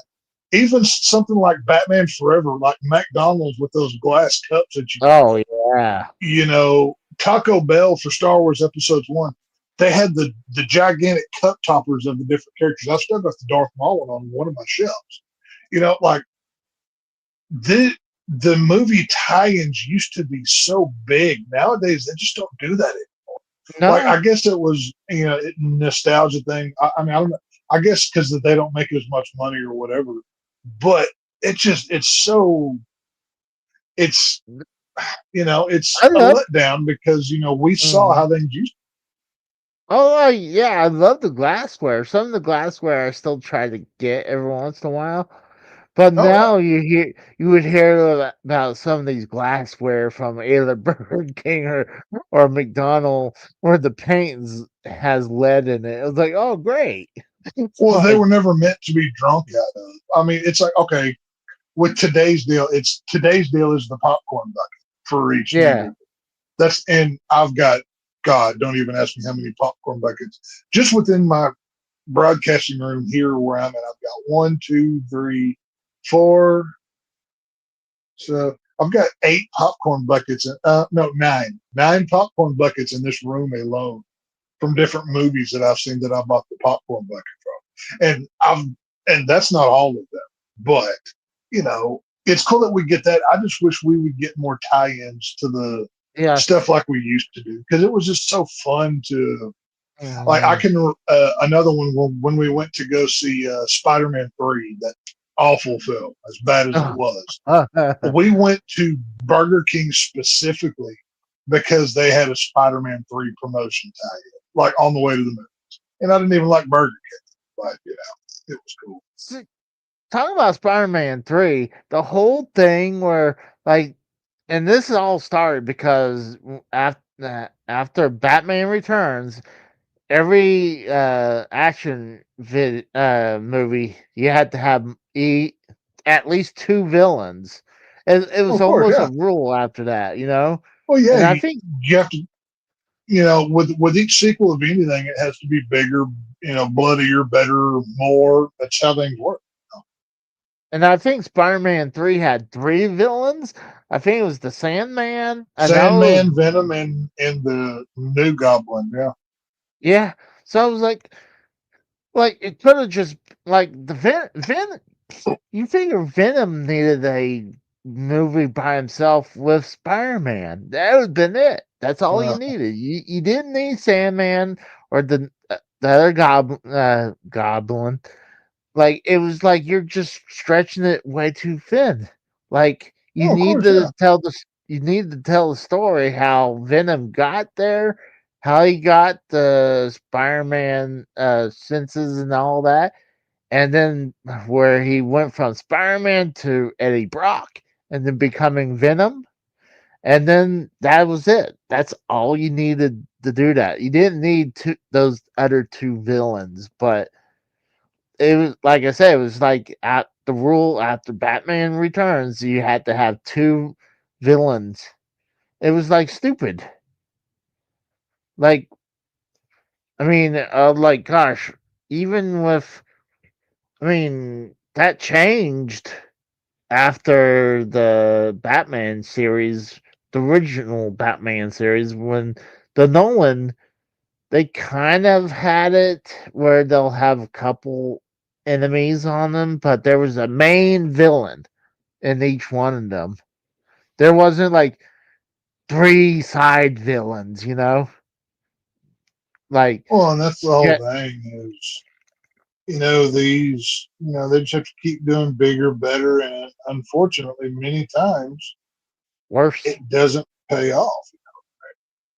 It's like it's worse than the other. I mean, like I agree pretty much minus the Spider-Man movie they did right after Endgame, and the Doctor Strange movie. After that, really, Marvel hadn't put anything that was any good after that. Everything's kind of been like blah. Well, Marvel itself, they shit the bed a long time ago. They should have stopped some time ago, unfortunately. But you know, Disney, what you gonna do? Well, I mean, they kind of should have wrapped it up and figure what they were going to do after Endgame. Like, you pretty much shot your load after Infinity War, World War, and Endgame. I mean that. I mean, that's Thanos. That's like it's where do you go from there? Like the guy literally had the power to kill everyone with a finger snap. And Well, I mean, there were other places they could have gone. That's not the issue. It's just they okay. What they because if I okay now obviously we're hindsight booking this here, whatever. But yeah, imagine if Endgame was the last Marvel movie you saw, and the next movie you saw was like they started all over with X-Men and started fresh, new characters or whatever, right? You know, strategically plan it out. Don't give us two phases of movies of side characters that nobody cares about. That was their downfall, you know. yeah, and now what? I guess Spider-Man's kind of leaving the MCU. I think. Uh, kind of. I mean, realistically, I'm not really sure who's in charge of it. And I don't think I don't think they know either. That's the problem. I think Sony still has the copyrights, and Oh yeah, no, to Sony will never sell Spider-Man. That will, if Sony ever does that, they're screwed, and they know it.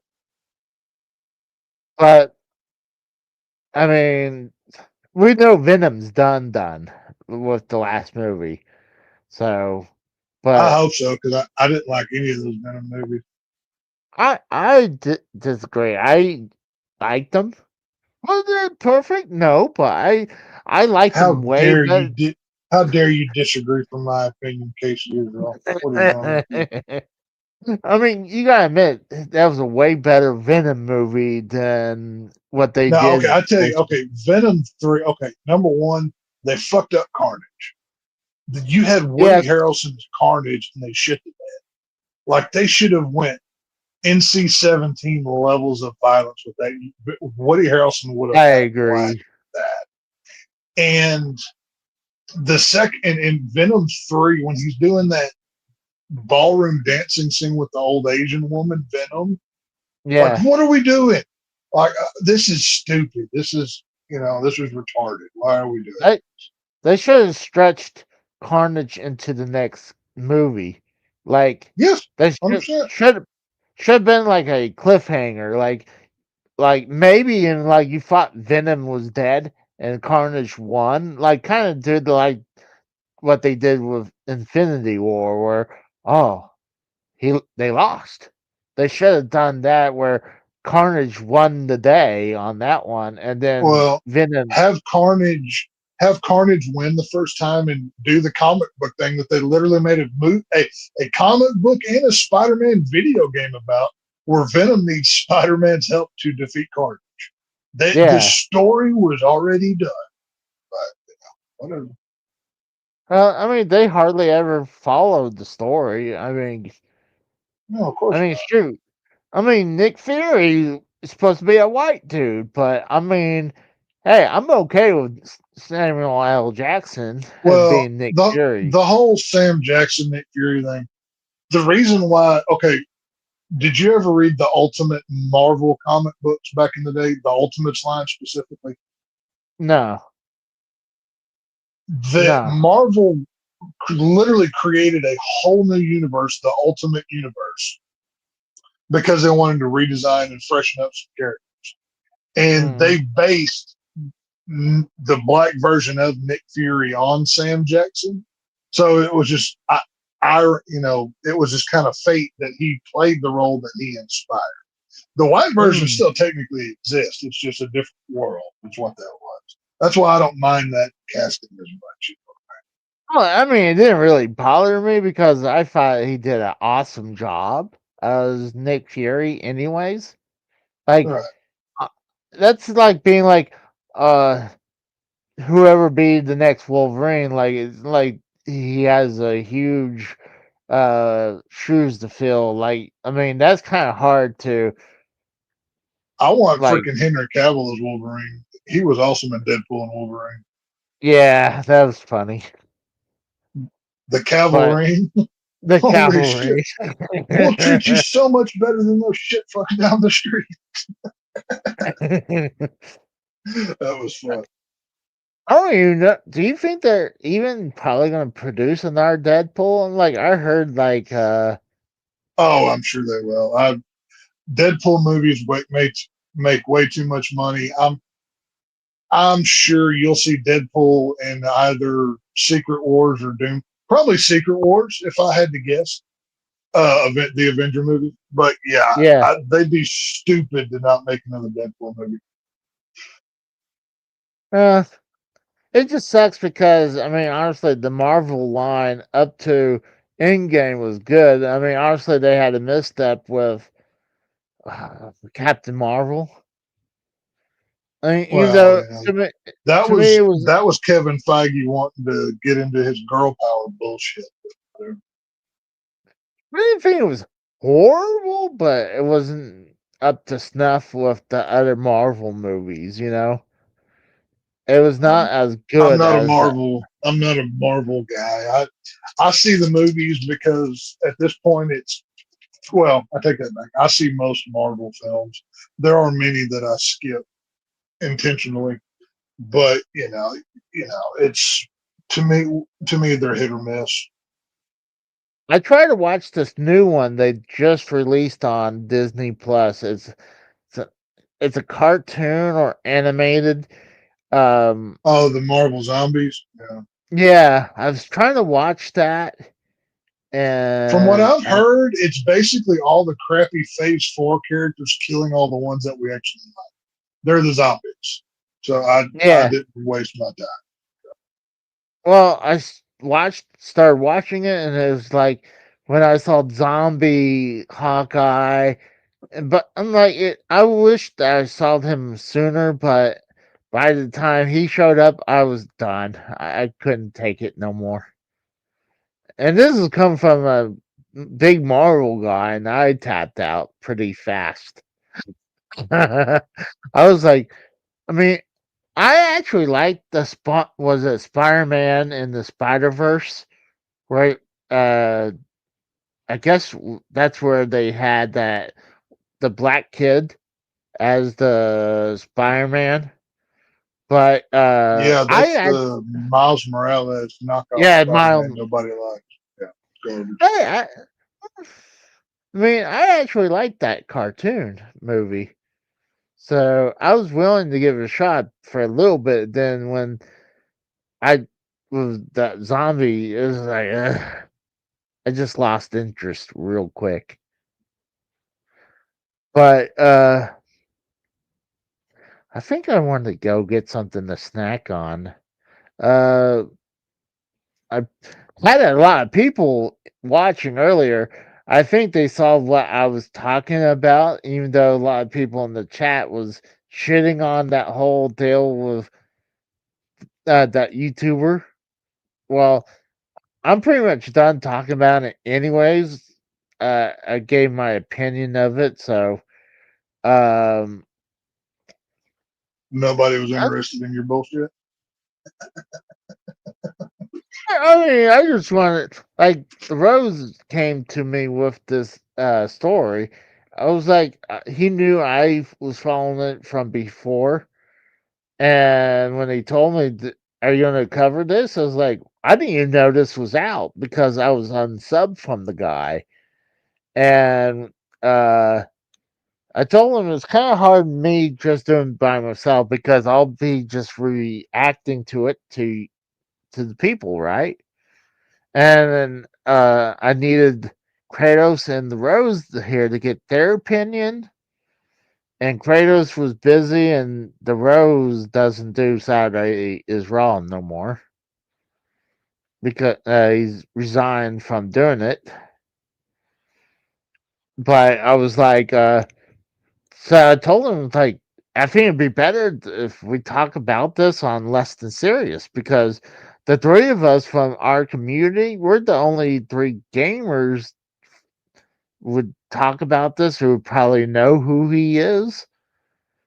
And I was like, and he's like, he had no interest. I was like, all right, I'll talk about it. But I just wished I had those two guys in, but it's all right. I think I did okay. Like, honestly, I'm no great reaction person, but I gave my points about it, in my opinion. So, I mean, what's that's worth? But I'll probably be. I have a gameplay out tomorrow. This actually, you'd be kind of interested. I got this N64 game that is a hack version of WCW NWO World Tour, but someone took it and they made it a WCW versus the WWF N64 game. Oh, really? Yeah, I saw it. I mean, yeah, and I got it from AliExpress. So I was like, hey, this seems interesting. It's alright. It was not a You've been bad getting a game. lot of stuff off there. It seems like from what you said here lately. Well, Well, yeah, well, because it would be stuff like it's hacked versions. Like there's the Legend of Super Mario. Like I seen someone did a gameplay of that. I was like, okay, that looks interesting. And like so I looked on eBay, it was like 50 or $60 for the Nintendo NES cart. And I found it cheaper on AliExpress for the Famicom cart. So I was like, I'd rather Right. play the Famicom cart then. And it was I'm thinking about doing a live gameplay stream of that eventually. But That's cool. Yeah, no, I actually made. Obviously, October's coming up, so we'll be going hard on the horror stuff. But after October, I'm I'm my be taking up a second job that will be basically all my free time will be gone, and it's a really good opportunity. So I won't be streaming nearly hardly at all, like even regular no, on Frank's channel. Like I've already told him about it, told him and Jeremy both, but like well, basically the only time you'll see me over there is if like Frank is specifically doing a horror film that he wants me on, and mhm. I'm able to because my buddy's opening a bar and he, gave me an opportunity to get in on the ground floor with him. So I'm gonna take it. So it's all Hey, good. But I don't blame you. I mean, you gotta do what you need to do. well, Like, it's well, number one, money, and hard to come by these days. But two, yeah, it's I miss being in the bar business. I used to work in bars and stuff. The opportunity that I've been yeah. presented with is, I get to be in it on a different level that I've never been in on before. So it's a new challenge, and I'm looking forward to it. So, Am I gonna get a slice of this pie? If you know what I sauce mean. of what? What are You you? know, What are you? What are you you angling know, for here? Casey? you know what I'm talking about. Are The you trying to money. angle for my seat on the prank show? Is that what you're getting here? Well, I know that's not gonna happen. I mean, I've been begging forever to get on there. No, I'm talking about this venture you're doing. I mean, I'm like, is there any Well, slice of pie of the money I can get? well, I would have to speak I'll to the people that have more of a slice than I have, but I'm gonna if this was your Shark Tank pitch, I'm gonna have to decline. Unfortunately, Like I was gonna say, I'll take a sliver. I mean, I don't need a huge chunk. Just a sliver of this pie.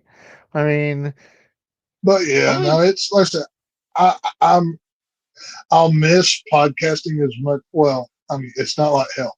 I wasn't able to podcast at all this week, unfortunately, with shit going on and whatever. I But noticed that it was Grim and some other chick who's she's hot looking. that is his But wife, Rachel. oh, I thought. Hold on, I thought that was some other chick. I didn't know that was. Why That's aren't his they wife. in? Okay, oops. Now you're definitely not getting on the show because you're hitting on the man's wife. Good Hold on. job. I There mean, you go. hold on. Let me refresh. Hey, I never want to hit on other people's women if I know they're Oh if yeah, I because you've never done. Frank wouldn't know anything about that whatsoever. That know, never hold happened, on, right? hold on. That's why I asked. Is like is Oh, check his pulse before oh uh yeah. like make sure he's Body's dead not even before. cold, and you're already getting all horny over here. My lord. Well, I mean, I have to make sure she's gonna be grieving. She's gonna need a shoulder for her to cry on. So like I just wanted to be there. Like I wasn't thinking I of bet you want to be there. I bet you I do. I'm sure I'm not saying it was something because my penis. It was just I wanted to help her out. And Uh, I saw the probably the like when I saw J Man whack him over the head with a bat. I thought that she needed a shoulder to cry on because I thought the That's what man you would be thought. dead. I thought he'd be dead. Thought or hoped? Because those are two different things. No comment. Oh, no comment. Playing the fifth over here. Look at you. Yeah. But no, But yeah. no. Like I said, it's a like I said, I'll miss doing regular. I mean, and I mean, this goes for Saturdays too. I'll be in the bar Ooh. business. Saturdays are a busy time in that establishment. Now, with my role, I may have free time, I may not, depending on how they shake out. But I I want might back in have the it. bar business. So I it's don't all blame good. you. I might have a suggestion though. It might help Frank out, and you can do like spread out your horror knowledge, and you don't have to put a lot of time into it. There's like a 3-minute movie review of a horror movie. Well, see, I thought You about just that, and that's something I may do. Is when I go see a movie, like obviously I'm not going to stop seeing the newest horror film or whatever. I'll probably like film like a short, and he can post it or whatever. So I'm still yeah, getting my fill, maybe do yeah. like a quick, do like a Texas 5-minute review kind of thing or something. There you go. But I think something you can like be that, you can be in and out like that. right? Yeah, But listen, I'm considering that, but it's just to be honest with you, I'm kind of burnt out on just random YouTube for no reason. I mean, you know how I feel about that, anyways. yeah, I like poignant conversations that have something worth talking about, or mm, whatever. And I don't know. I don't know. I'm ready for a change in life, and this is a opportunity that presented itself, and I'm not going to look the gift horse in the mouth. Now it could hey, crash and burn in 6 months and whatever. I don't know, but we'll find out. oh well. Hopefully it goes well. I mean, honestly, Oh, like you always need to if something happens that comes up, an opportunity, you gotta take it. Especially if you're oh able yeah. to take it. Well, and that's the whole thing is, I mean, I'm friends with the guy. Hell, I literally went to like elementary school with him, and it was just a Are you opportunity to do a little fun. are you washing your hands? No, I'm shaking a acrylic paint marker. Oh, I am it, making a. Well, this will show you how nerdy I am. I'm making a custom Michael Myers action figure right now, and I'm painting. So, oh, it sounds like I don't know. It sounds like you're like that, or it almost sounds like you're jerking off though so too. does So it I sound was like trying I'm to. jerking off? It did sound. I mean, you gotta remember also something with StreamYards. Like I can't hear certain things. Like when people were saying about like they can hear Kratos' alarm going off or certain music Oh, or something. his chirp. Yeah. Yeah, there. I don't know. It's something with the laptop or StreamYard, but there's certain things I cannot hear. So it's like, Yeah, no, that was me shaking up a paint marker, a paint pen to it uh, paint the figure I'm working on. just sounds like you're washing your hands. Honestly, it's like, hold on, did No, you just like take a shit or something, and now you're washing your hands? well, I did take a shit, but I was not. I'm in my, listen, I'm in my podcasting room at the current, or podcasting slash collectible shit room. It's where I currently am. See, that's the So, thing, isn't it crazy? Like, I think collecting things in people, like, like I know. Honestly, I collect video games and obviously belts. I would actually just play off the DVDs and VHS I I got, but I just got no more room in this apartment. Well, I'm like, okay, like, I mean, I don't have a large house, obviously, but one of my children only lives with me anymore. The other one is not. And the son of my other half, he's only here part of the time. So Mhm. I only have one child who's here all the time. So room has gotten better, but yeah, basically I have this one room that I keep like the beer fridge in and collectibles, and I podcast here, like, you know, with the background with the Art the Clown Yeah. on the wall and all that shit. That's where all that goes. Yeah. And I love the I've wood been, panel. I get relegated to my little corner over here, you know. I love the But wood yeah, paneling though. That brings me back to my childhood. dude, I specifically put that in this house, and I absolutely adore it. I love it. You don't It see it makes me no happy. more. You don't see it Well, no that's why I more. put it up, because you don't see it anymore. Because it was, I wanted that 80s, 90s, Yes. you know, retro. It makes me happy. It makes me feel comfortable. It makes me feel like I'm at home. You know, it's not that Mhm.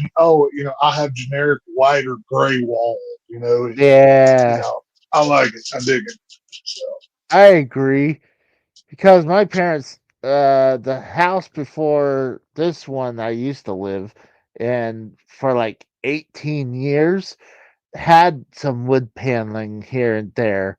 So it was like, and my grandparents had wood paneling in their house.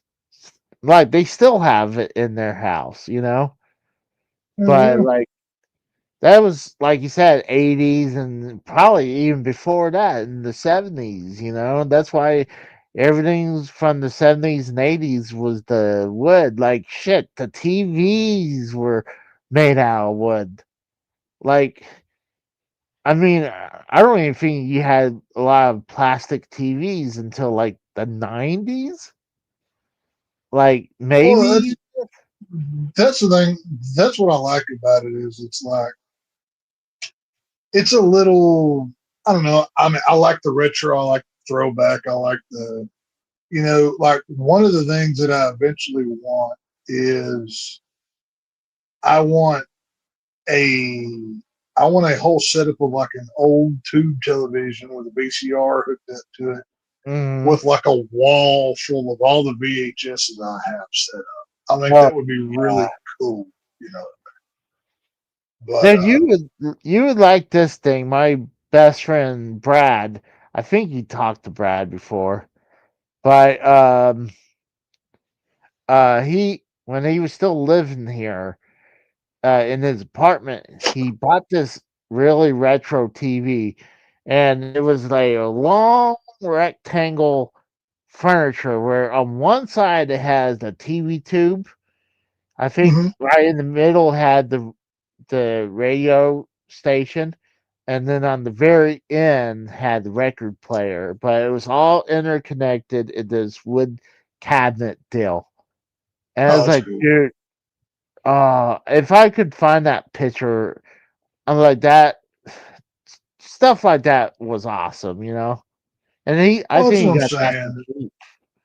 Yeah, it's like, I mean, I've got, because once my old lady moved in, and you know, whatever she did whatever other woman does, and you know, and it was only right, you know. It if this was going to be her home as well, she had to feel comfortable too, you know. So obviously some changes were made. Now I didn't just cuck out and let her just ruin my entire home or anything, but it became more of a couple home. It wasn't just my house, you know, or anything Yeah. else. So basically, this room that I do all my podcasting and everything from, that's when it became, everything that was scattered around the house kind of got centralized to here. And I've got some stuff throughout the house, but not nearly as much as I used to. So. But this is kind of my little escape. It's on the back of the house. People rarely come in here besides me. And you know, it works out. So I like it. Heck, you gotta check this out. I gotta put this up. to show you. I was just happened to look it up. Let me share screen. Go. I went to Google and check out Google. what old TVs. You got this one right here. It looks like you have a dual screen TV right here with a giant speaker and a Oh, that's cabinet. cool. Eh,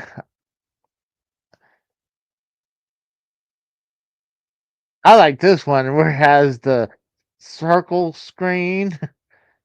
That's a really old one. Yeah, my God, that really is.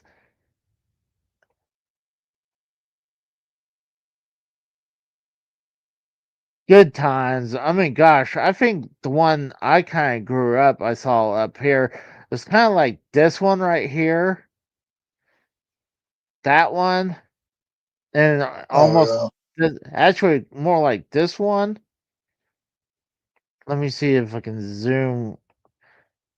Yeah, it was more like this one, actually. I grew up what with this TV right here. Like, almost identical. Maybe it's minus this part of the TV, that control pad. But I was like, Right. dude. Eventually, my parents upgraded to a newer TV, and this became the TV in my sister's room, and she would hold house the NES. And then after a while, I started collecting all the old systems again. So, I'll never forget the day when we upgraded from the wood panel thing that weighed 5,000 pounds, and how that thing didn't fall through the floor, I'll never know, because God, that thing was heavy. We upgraded from that to me and my dad went to Circuit City. I'm sure you had many trips oh there back yeah, I then. wouldn't say mini And trip. we upgraded to the gigantic all black uh big screen TV that was so big, like it took up the whole truck bed. Oh Massive. man. And Oh like my. it took like, I mean, of course I was just a kid, but it took like three of them to load into the back of the truck and just as many to get into the house. I can remember my dad like having to pull the door frame off the house to get it in. It was so Holy dadgum big. shit. Oh, that thing was huge. And we got the gigantic satellite dish out in the yard, so we were real white trash and and all that kind of nonsense. But those, you don't see that no more. I told this story before, but I think it was just me, not Dave. But this is when it was me and my wife's first apartment together. We were moving. We were in that apartment for like 6, 7, maybe 8 years, and we were moving to another one because we were literally running out of room. Like, especially because I was collecting, and then her brother joined us because, well, her brother couldn't stand her parents no more, and it was cheaper for him to join us with the rent. So, Right. like, I like to go. He would join me video game hunting all the time, so it was a fun time. But there was one point we had two flat screens that are broken. One uh, just burned out after 5 years of use, and then the one that he broke. And then when we were moving from that apartment to our other next apartment, um, we were living on a hill, and I had this big box projection TV, and we're unloading the stuff from the U-Haul into the new apartment, and I was inside the U-Haul, and the TV wasn't moving yet, but both my wife and her brother was in there putting stuff inside, and I saw it was almost like in slow motion, but I couldn't do anything because I knew this thing was heavy as fuck, and it started rolling out of the U-Haul, and it crashed and busted shit. and on the road. And honestly, let's say if it didn't do that, I don't even think we would have got it in the apartment because, like, we would have to go up a couple steps into a glass door that splits off to two doors, one to my one neighbor and to one to us. And when you do that, we have a very small, short hallway because once you go to our front door, there's a small hallway and then very small hallway, and on the end is a closet, and then it hooks right, turns right. So we couldn't even bring in our wraparound couch through that. Luckily, when we were bringing our wraparound couch, we had big enough windows that we were able to squeeze our couch through that because we were still paying off the money through Rent-A-Center for that couch. But if we, it was just amazing. It was just a miracle that we had those giant windows. If we didn't have that, we weren't getting those couches in there because we tried.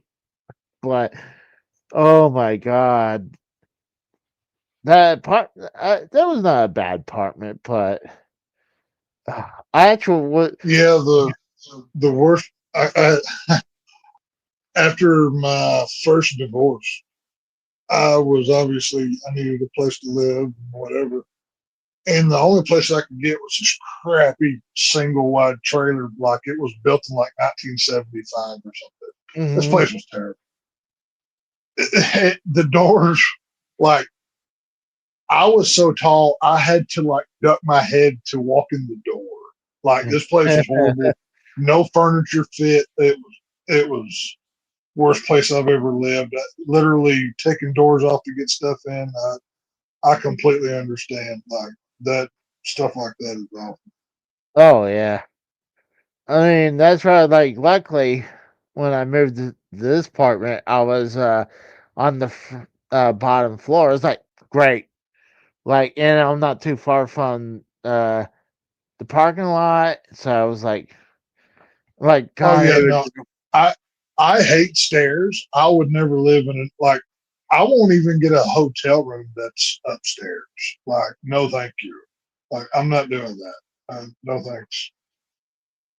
but oh my God, but this apartment I was talking about, one of the bad things was that the bathtub. Obviously, I'm well known for taking baths on shows, right? No, So, I've never seen that before in my life. What are you talking about? so I was It's taking not a like you bath. podcast from bed, ready to go to sleep on a Sunday night or anything. That never Yeah, happened. yeah, never, But I was taking a bath, and I think my body was aching, and I accidentally pressed on my left knee, and my left knee went through the side wall of the bathtub, Jeez. and like. And that never happened before in my life before. I was like, "What the fuck?" Because it was Yeah, poorly I've made. never I've never broke a bathtub, but I've stepped through a floor before in my house because the floors were rotted and I didn't realize it. But Well, that no, was a this whole is nother like, story. well, no, this is like one of those that they pull in, and like instead of like putting a real tub or something, it's like one of those pre-made one bullshit. So it's Oh not yeah. even, so like it was not made that good. So like I barely, like, yeah, I pressed on my knee a little bit, but it was like like went through the side of the wall, and eventually they had to come in and kind of patch it up. I Oh was sure. like, oh yeah, but it was like, oh my god. Obviously, I was more careful after that, but it was like, damn. But Yeah. Don't be a fat ass and break your goddamn toiletries, you son of a bitch. What's wrong with oh my god, I can. I think that, like, dude, my mother-in-law was infamous about doing that. Anytime she came to stay Wait, with us you for made a your couple. mother-in-law came? You disgusting freak! What's wrong with Oh God, believe me, I would not put my dick you? would be my dick would be nowhere near her. See, that's Believe where you me. make the joke of, I wouldn't even fuck her with B. Arthur's dick. That's the joke I that you just, make. I think I would fuck B. Arthur before her, but Well, you did fuck with, what's the other golden girl? Betty White. so So you got one yeah, of them. I There would you go. definitely fuck Betty White before her, but Now, would you do Betty White now, though, Ashley? no, that's pretty bad. So you're not a necrophile. Okay. I just had to check. No, I just had to make sure. That but was a no, test and you passed. So good job. this her mom would literally break stuff all the time. She broke in my shower door in my old apartment.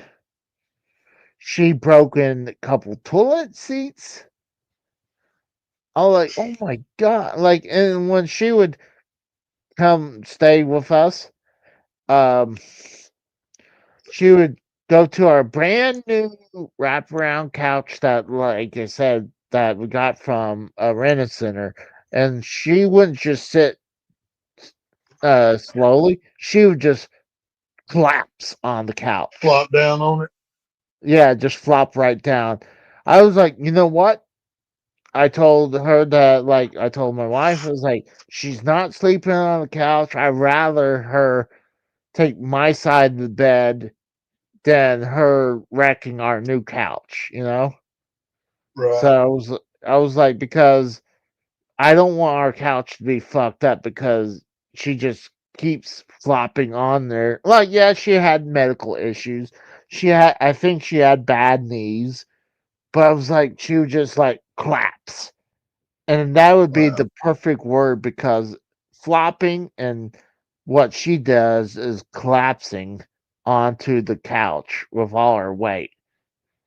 Well, I've But broken a few beds in my day, but that's just because I'm a sex god and I do it so hard that I break the fucking bed while I'm nailing them. But beside the point. is, Are are you? Is that a real story, or are you fucking with me? No, seriously, hand to God. I was dating a girl and she had one of those metal futon beds. The ones that it's either a couch or a bed or whatever, but it's like Yeah. welded metal frames. And Oh, we were doing God. it. I was on top of her. We were doing it. And just in the middle of it, we're hearing of course, the bed's making noises. It's a metal bed Yeah. frame on wood floor. But it starts making some like creaky noise. I'm like, what is that's not normal, but I'm having sex, so I don't care. And mid thrust, we're in the fiery, hot, passionate, we're just killing it. Crack, we boom, bang, crash to the floor. I'm still inside this broad, still on top of her. This thing goes to the floor. We finished before we checked the bed out. Thank you very much. Just want that known. But yeah, I'm such a sex god. I break beds while I'm doing it, pal. So. I done that kind of too, but it was like I was finally got this woman to come over. I've been like not begging, but we've been talking and Never begged for pussy. Big mistake. But I finally got her to come over, and now did she come when she was over? That's the question. not what I'm about to tell you. So, I wanted to spread out because I had just a twin bed in my bedroom. Okay, and this is this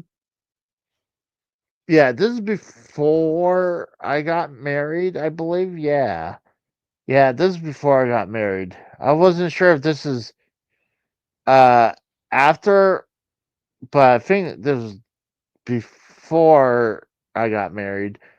But I mean, I'm not saying after I got married. I mean after my wife passed. But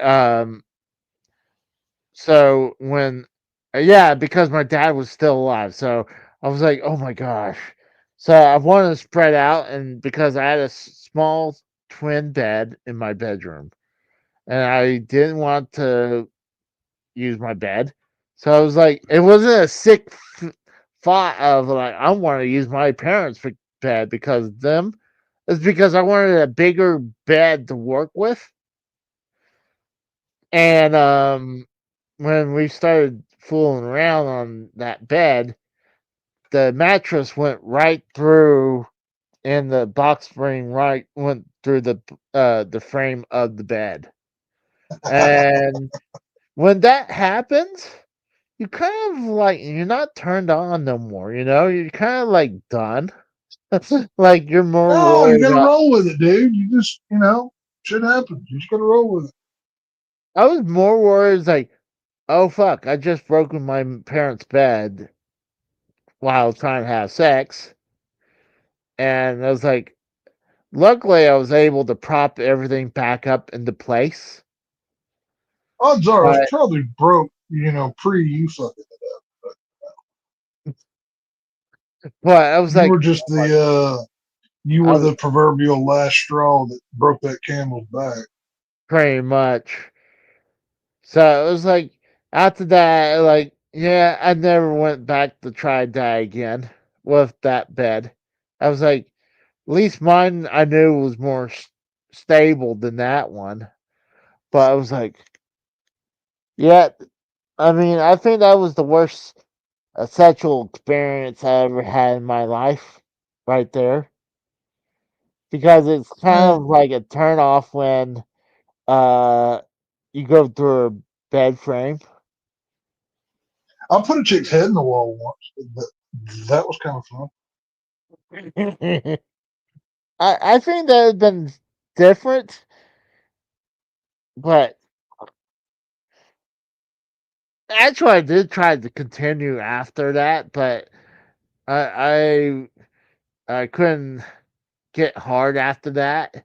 I was more worried about, oh, my parents going to kill me when they see their bed like that.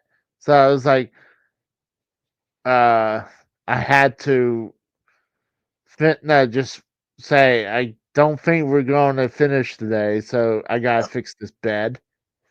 So honestly, that uh relationship never worked out after that. I mean, it was more like a one night stand kind of thing, but And you it just is. set her free to be broken in somebody else's mom and dad's bed. So you just turned her loose. It's all good.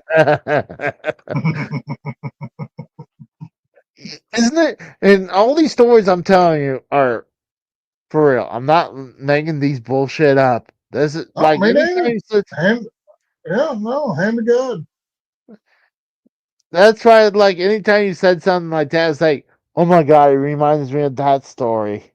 Like, that's why I got to tell you. Hell yeah. But, well, let's Hey, go ahead and up wrap up for the night. I do appreciate you and Devious Dave Rose coming on tonight.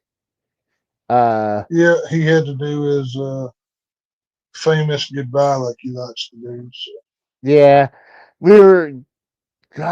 Oh yeah, we were talking about cars and trailers and stuff like that, and I think he's like, all right, well, I think I'm done here. Yeah, well, he probably had some top secret Canadian business to take care of or something, So he got sent on his James Bond mission to go do what Double O Devious whatever does. So, Yeah, but I do appreciate you coming on, Tex. It's always yes, great talking sir. with you.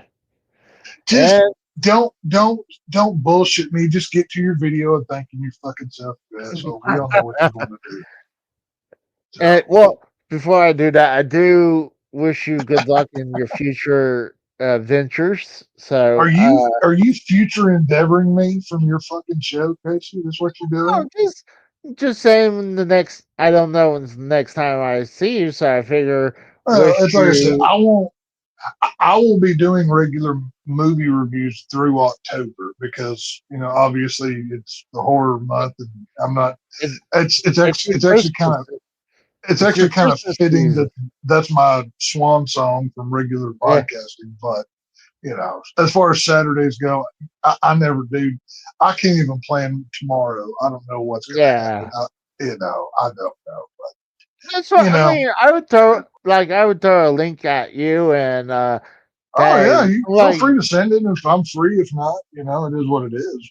yeah, and it's not like oh you gotta come. Like I might ask a favor for someone to join me, but it's not Well, like hey and if I can't show up, you can be like, oh yeah, that text motherfucker was too good to come by. You can always do that shit to you.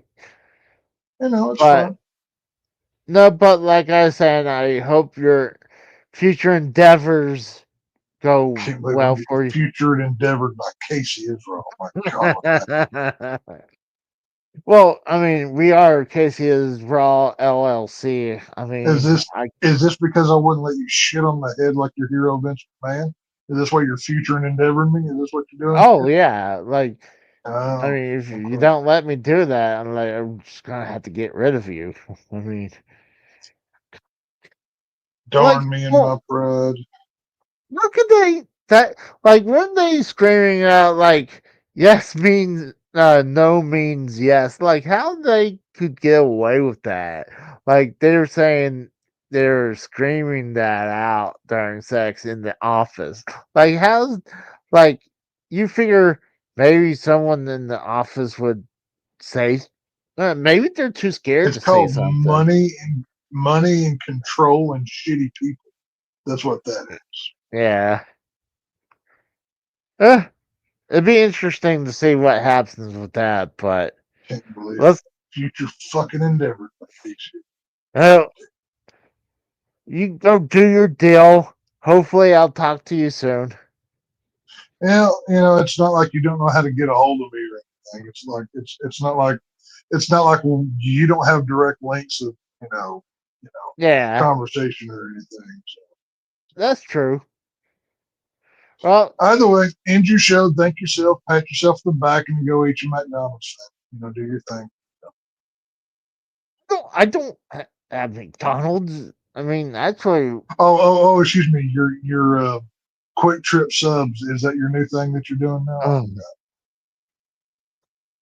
I'm not gonna drop that. Taylor McDonald's a gas station for you. I mean, honestly, it's not. And it's not a lie, though. It's not a lie.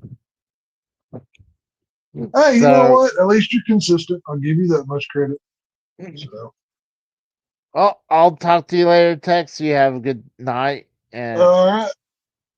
We will see you bitches later. See you guys. We're out.